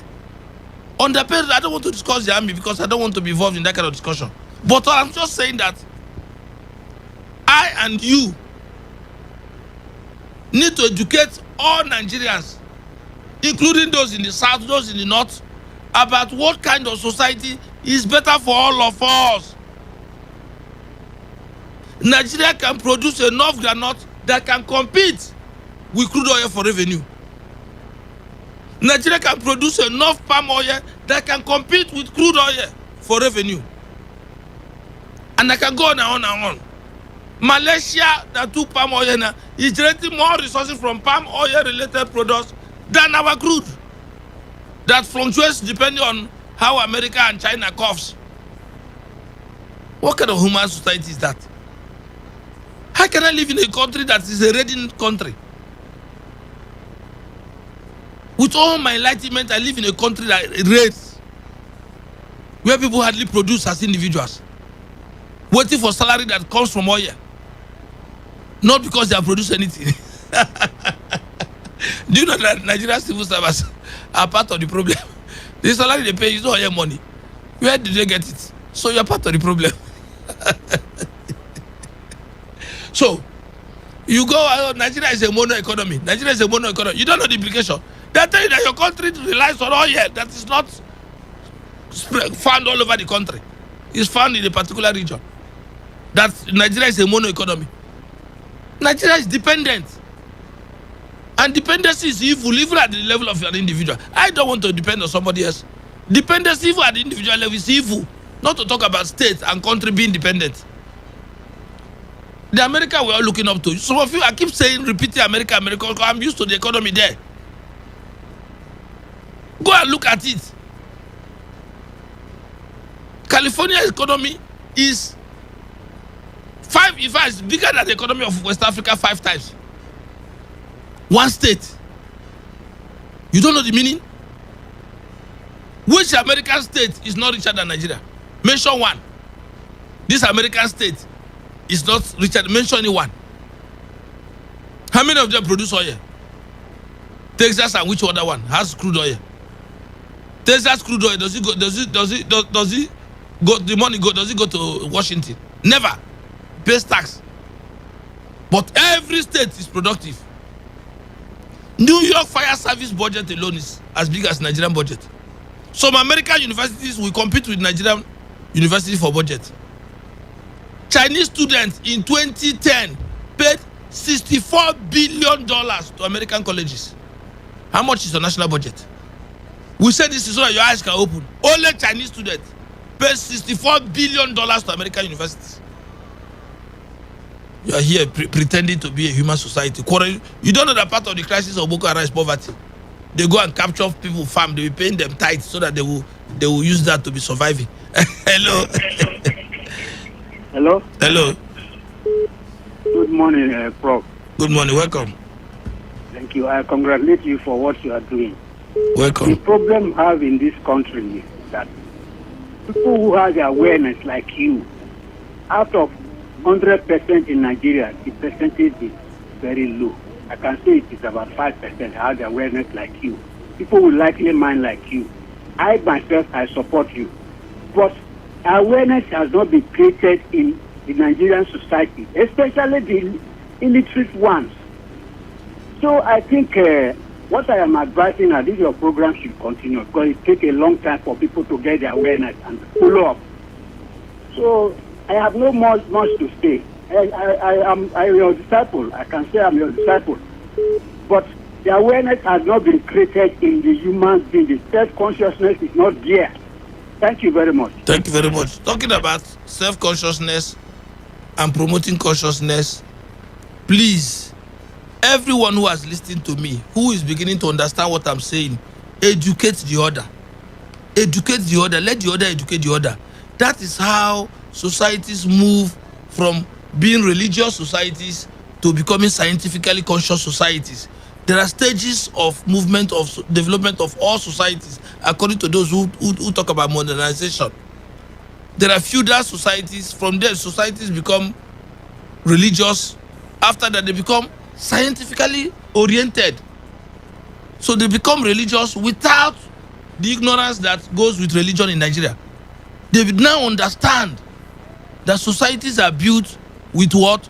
With human labor, human struggle, and sustained by human labor and human struggle. That is the essence of social transformation. I have in theory, while educating people, I have in theory showed how the North is a problem to Nigeria because they should have developed and had 20 times more wealth that is circulating in the North just because they are depending on oil money and they believe in state and local government structure that goes to Abuja and collect money. That is part of why the North has become a major problem in Africa.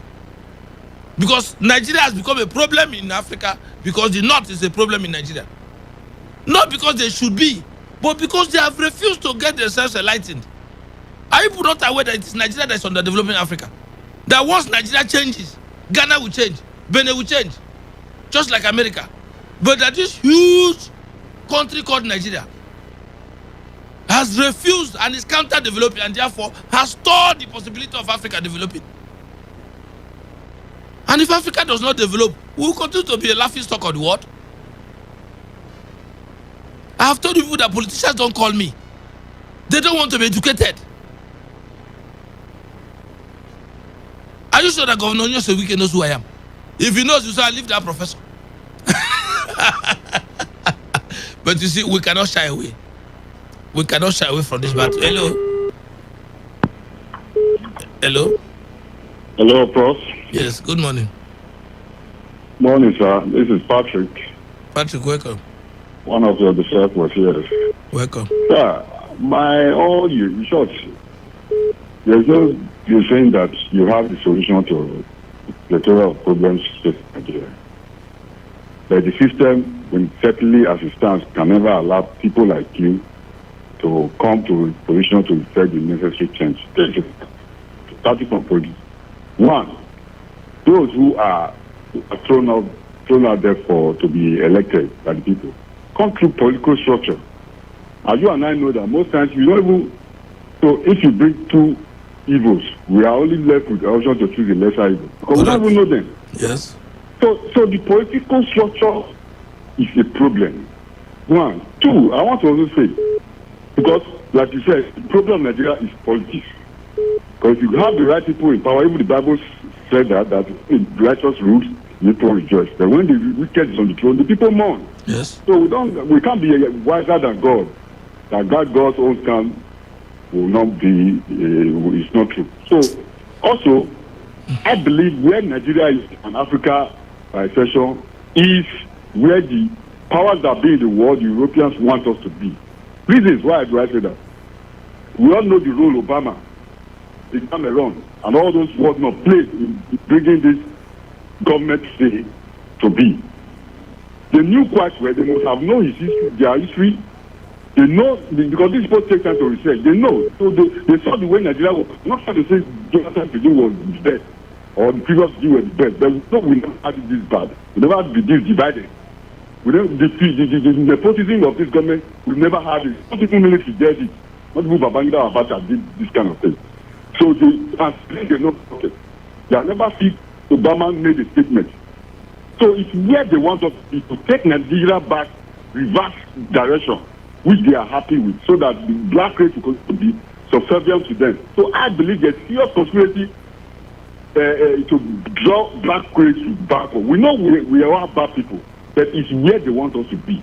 They make sure that those who come on board are those who have reverse, who think anti-clockwise.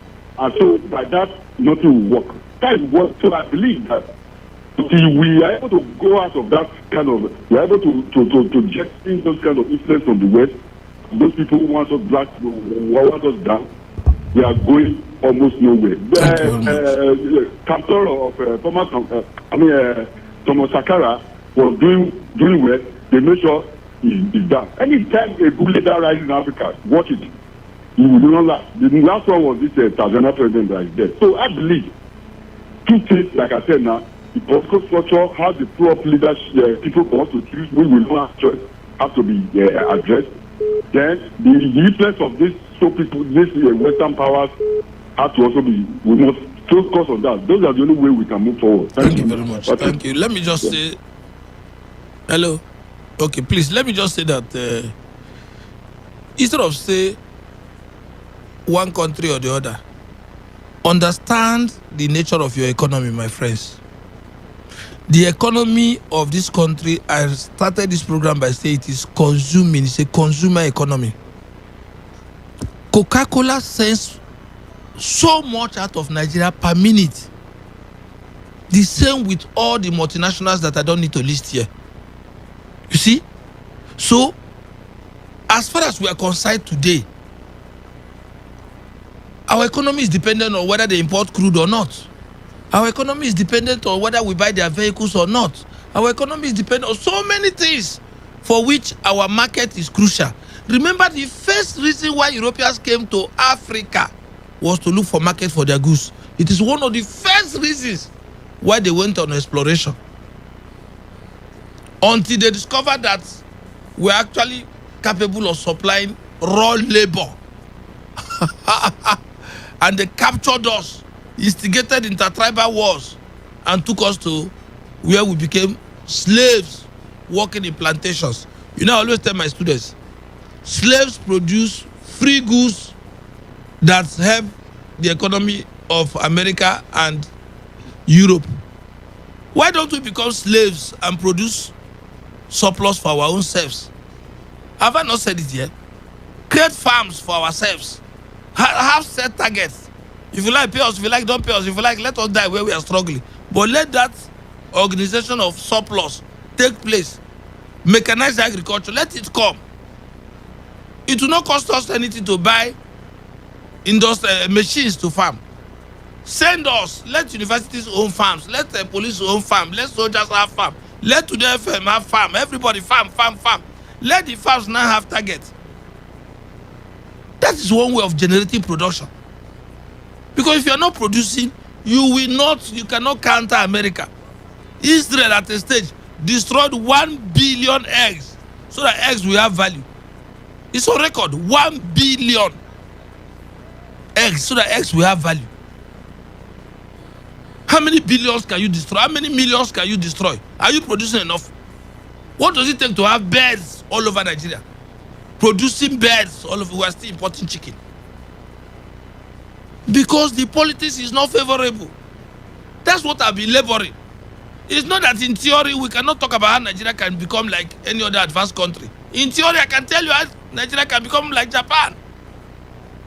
How technology can change. Do you know one of the accusations against China today? That they steal Western technology. It is too late because they have stolen. If they have stolen, they have become independent.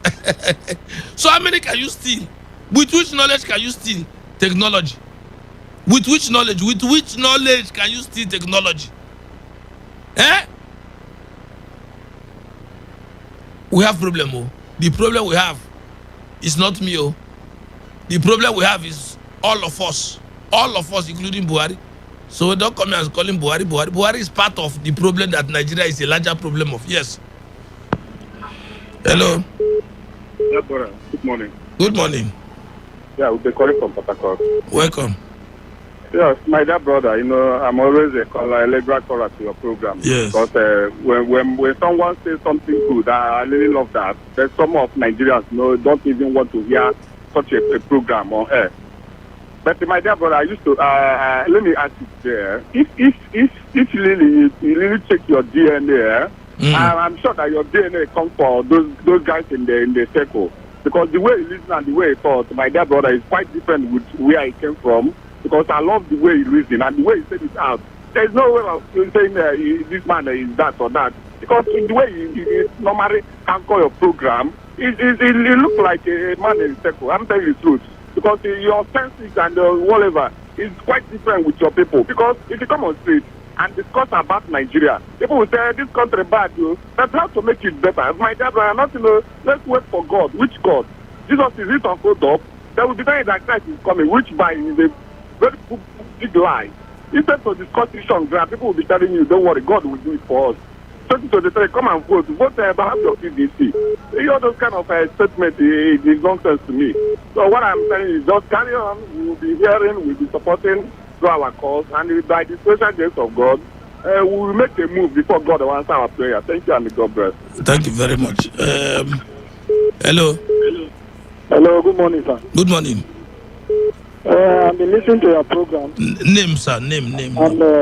And I don't used to call radio station because your name, please. My name is Sunday. I'm calling from Transamadi, Port Harcourt. Okay, Sunday, welcome. Yes, so when I listen to all these programs shouting every day and nothing is changing, the thing irritates me. Every day we continue shouting on the radio, talking. Are these people we are shouting on their head, are they hearing these things? And they are not doing anything. I heard about this Ahmed Lawa saying that Nigeria is poor. It's the first time I'm hearing this from him. Everybody saying Nigeria is rich. When you say that Nigeria is poor, that we continue borrowing. And we continue do we continue borrowing to be making infrastructure in our country? I don't use to call radio station because this is imitate me. So if really we wanted to do something for this thing, Nigeria should wake up and stand. All the 36 of Nigeria stand and shut down this country. Because you didn't imitate me. I don't use to call radio station. Because all this is you didn't me. I'm telling you. So this thing, I don't know if they are hearing it, fine. If they're not hearing it, you continue to be talking every day. I don't think that it didn't make any sense to us. Thank you very much, comrade. Thank you very much. I'll be rounding up. You see, one thing leads to the other. One of the callers said we should persevere, and it takes time for consciousness to aggregate. I always told you in this program that 3 million people marched on Beijing, and that is the communist country you have today. 3 million people approximately marched into Beijing after understanding and continuous education, self-education. Engage in self-education, my friends. What we are fighting for is a new Nigeria. It is possible. It is possible. But can I appeal? Please, no more violence. Violence is a wrong way to transform any society. Pursue what we are doing one step after the other. We will get there. Agitation, people who are angry with Nigeria, is normal. So that was not what I'm saying. People have a right to be angry with Nigeria. But all anger should please eschew violence. So that by the time we fix this country, we'll be proud. The world will know, and they are beginning to know, that Nigeria is about to be changed because the people are getting fed up. We have Europeans, we have foreigners in Port Harcourt. They know what we are doing here. And they know that if we continue like this, Nigeria will change. Thank you very much.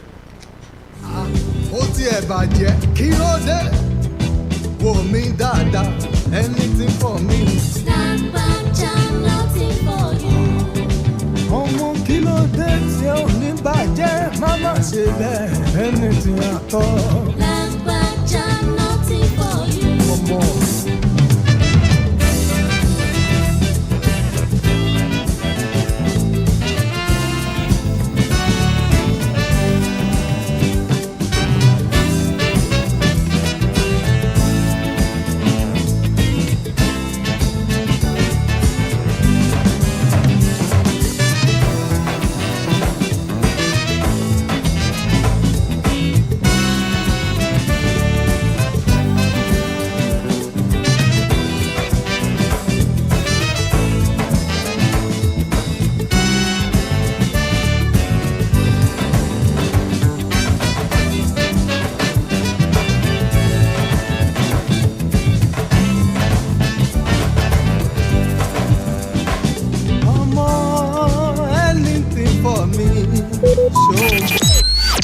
Talk radio. I listen to a lot of talk radio. 95.1 FM. Whether it's happening in Port Harcourt, South South, Nigeria, or around the world, we've got you covered. On air, online, delivering balanced news and unbiased analysis. Today, 95.1 FM. This is Today, 95.1 FM, Port Harcourt.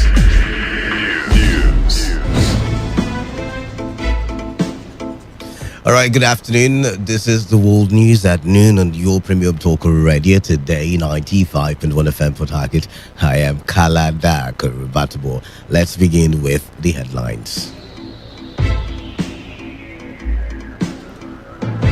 The Rivers State Deputy Governor, Ipanibo Aribanigo, charges task force on immunization and primary health care on the need to remain resolute in assignments.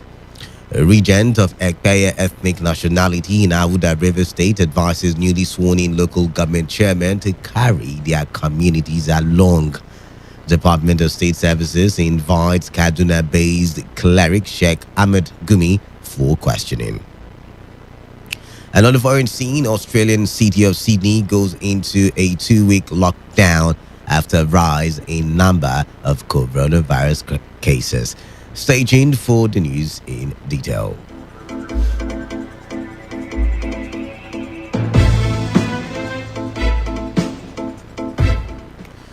The River State Governor Nyesom Wike says the only way to stifle opposition is by delivering projects to the people. The governor made the observation at the commissioning of the Power Board Ruiz and Oguniba Road in Obiakpo local government area of the state on Friday. Now, Governor Wike said these numerous projects across the state are gradually killing the All Progressives Congress in the state. The way we want to kill APC in this state It's not to beat them. No, we are killing them silently by rolling out projects upon the project. That is the only way you can stifle the opposition in your state. Showcase that you have something to do better than them. And the only way you can expose a previous administration is by you doing things that even at the time there was economic crisis, when they were empowered, there was no economic crisis. So much money was coming to the state, and we saw little or nothing. But now we have economic crisis. We are seeing more. That is to say that we are managing our resources prudently than what they were doing. If we could do this when the entire national economy is in distress, then what would have happened if we had the money they have then? Then here would have been a different place. The governor also warned truck owners who often park on the roadside against the practice, threatening to seize the trucks if it continues. All of you who are businessmen, trailers, let me just warn now. If I see trailers again parking on this road, I'm just saying it now. So those of you who carry propaganda, because we are from social place, I don't care. I don't care. Whatever year we come from, the man fire coming from somewhere does not give you privilege to carry trailer and block a road. Here is not for market. So if you are here thinking that we have done road for you to carry your trailers and come and block here, come and tell me story, because we are from social place. That's why they want, if you like, go and say whatever you want to. They must be done well. We must do things like human beings. Look at how the road is now open. Don't you like it? In the next 2 days now, you see they'll carry all their tankers and cover the whole place. Bring their tankers, I'll seize it.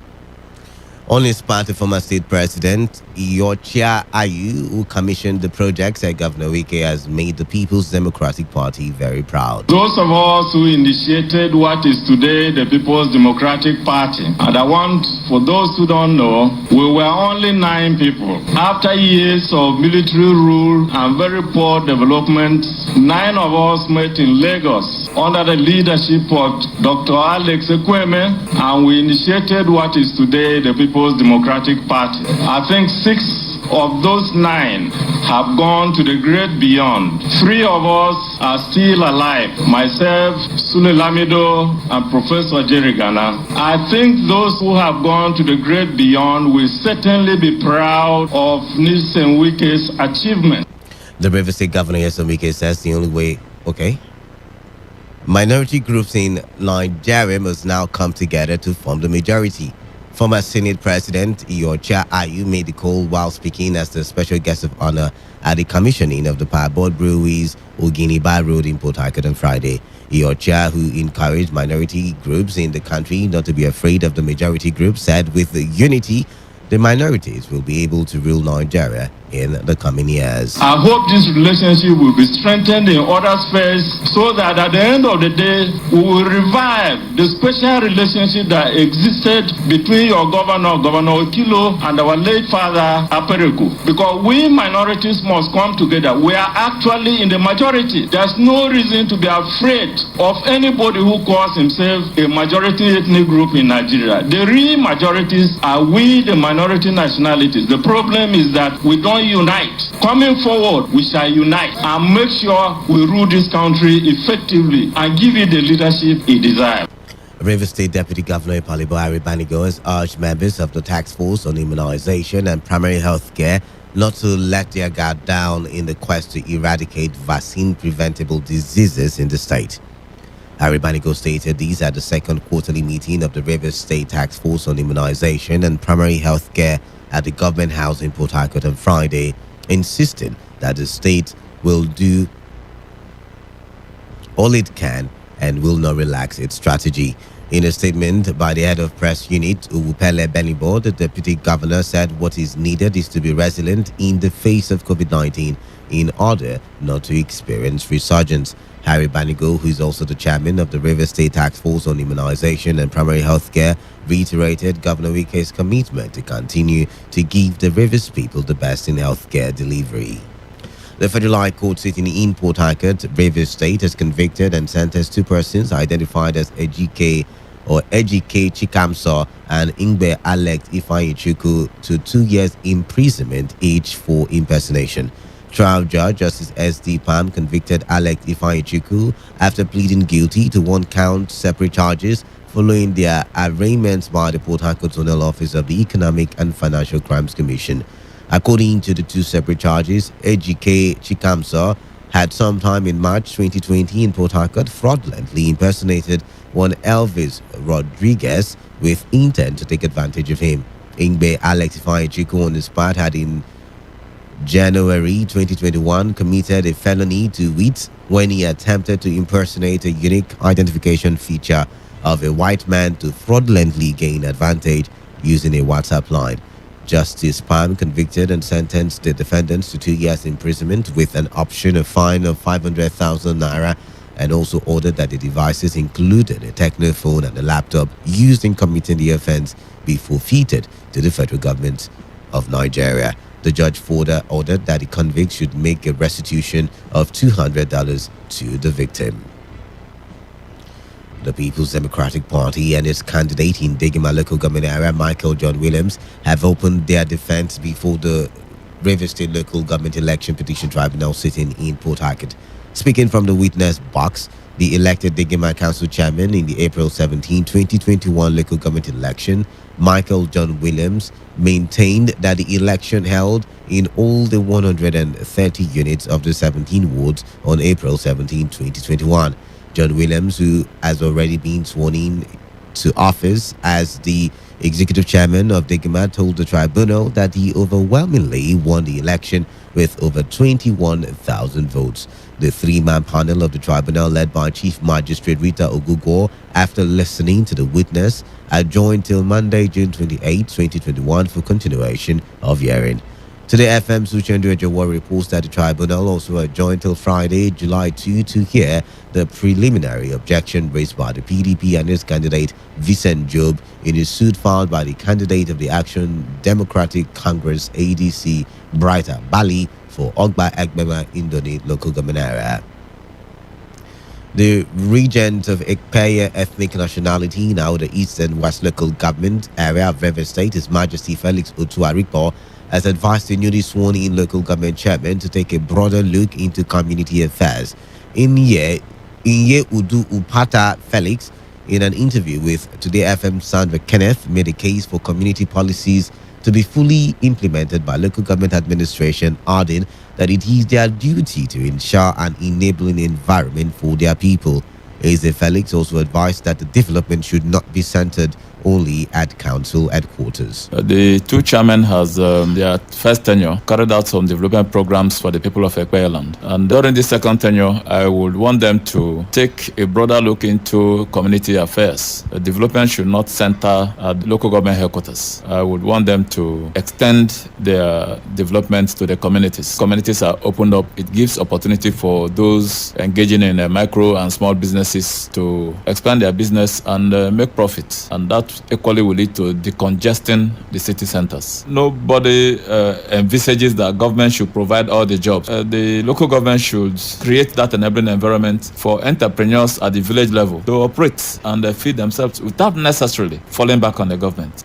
The interim administrator, Presidential Amnesty Program, retired Colonel Milan Dikio, says the selection process for the program scholarship scheme must be based on merits. Retired Colonel Dikio spoke when he led delegates of the Presidential Amnesty Program to a tour of facilities in the Bayelsa State Medical University in Yenagoa, where he explained that the beneficiaries of the scheme must compete for placements in the best universities. The amnesty boss, while addressing the management of the university, said the tour was designed to assess the capacity of the institution to train some beneficiaries of the Amnesty Program as health professionals. Today, FM's Uchendu Ejawa reports that DQ, who also spoke to some of the beneficiaries of the scheme in the university, advised the youths in the Niger Delta region to strive for excellence in their chosen careers. On his part, the Vice Chancellor of the university, Professor Ibitimi Tula Nicholas, expressed gratitude to the Presidential Amnesty Program coordinator for the visit and assured him of the institution's readiness to provide the students with modern medical knowledge and skills to give them an edge over other graduates in the labor market. A military gunboat was on Friday reportedly engulfed by strange fire along Bonny waterways in Bonny local government area of Rivers State. A boat operator at Bonny Waterside who confirmed the incident said they noticed the fire not long after the boat left the jetty. No casualty was, however, recorded in the incident as occupants were able to escape with the help of a speedboat. The cause of the fire, which burnt down the gunboat, is yet to be made public. You are listening to the World News at noon on Today 95.1 FM, the voice of the people. After this break, more news, foreign and sports stories. Please stay tuned. Every day, every hour, when the big stories break, depend on our 24-hour news team to bring you the latest. Today, 95.1 FM. 95.1 FM, voice of the people. And we're back.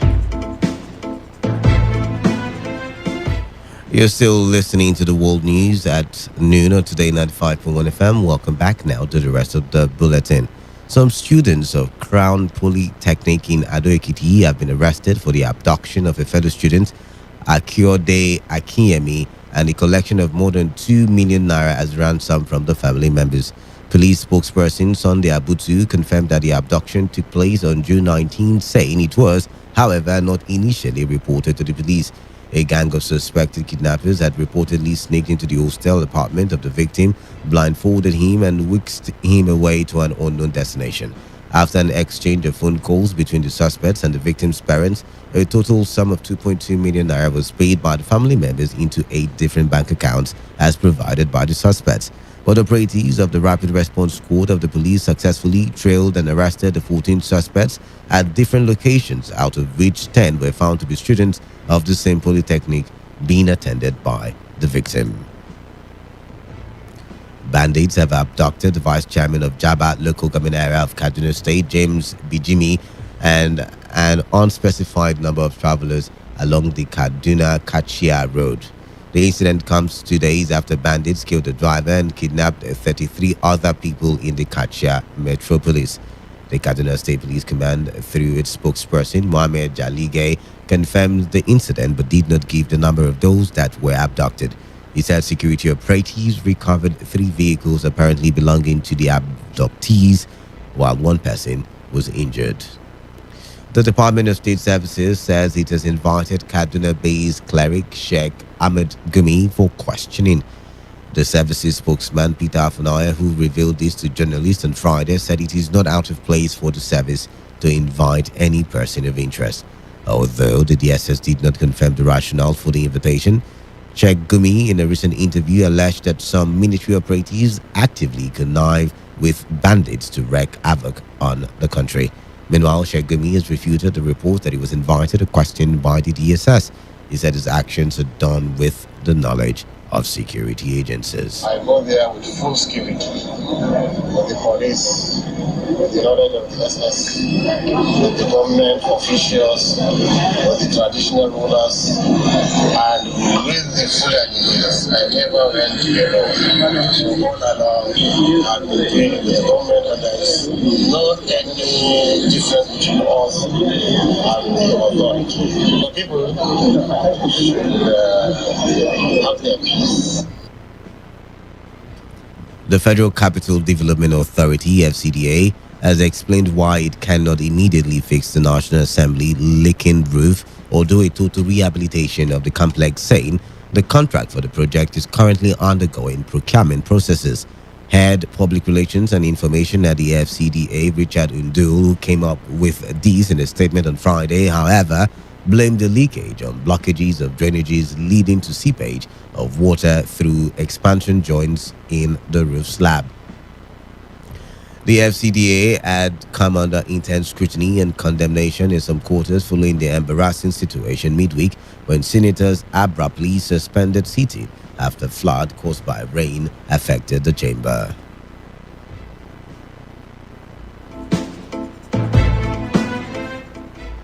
On the foreign scene now, the Australian city of Sydney has gone into a 2-week lockdown after a rise in the number of coronavirus cases. More than 1 million people in central and eastern suburbs were already under restrictions imposed on Friday following a jump in cases. The lockdown now covers the whole city and some surrounding areas and is extended for 1 week to 2. More than 80 cases of the highly infectious Delta variant were confirmed in the city in recent days.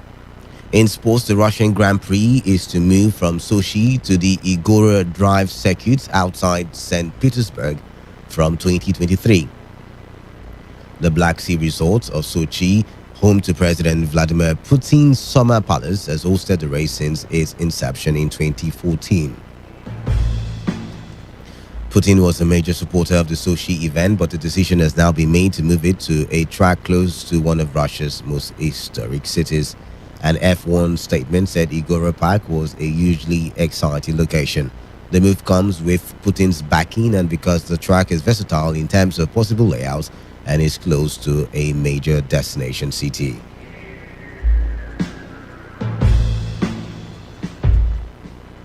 In entertainment, it looks like Duncan Mighty may have found love again as the music star took to his Instagram page on Thursday to share a video of himself kissing a yet-to-be-identified lady.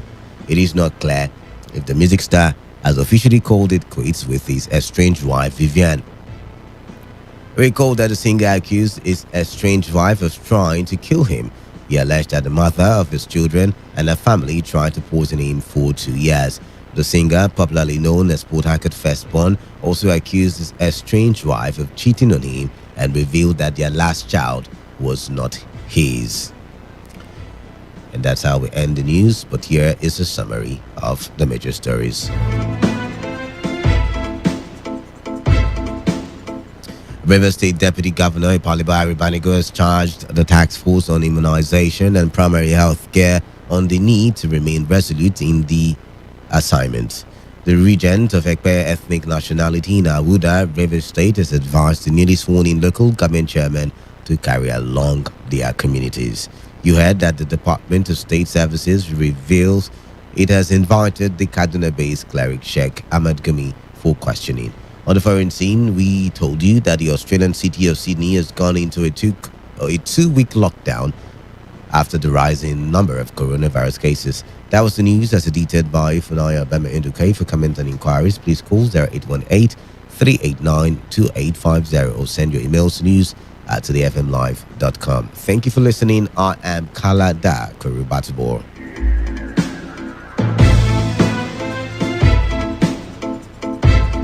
Today's news, today's entertainment,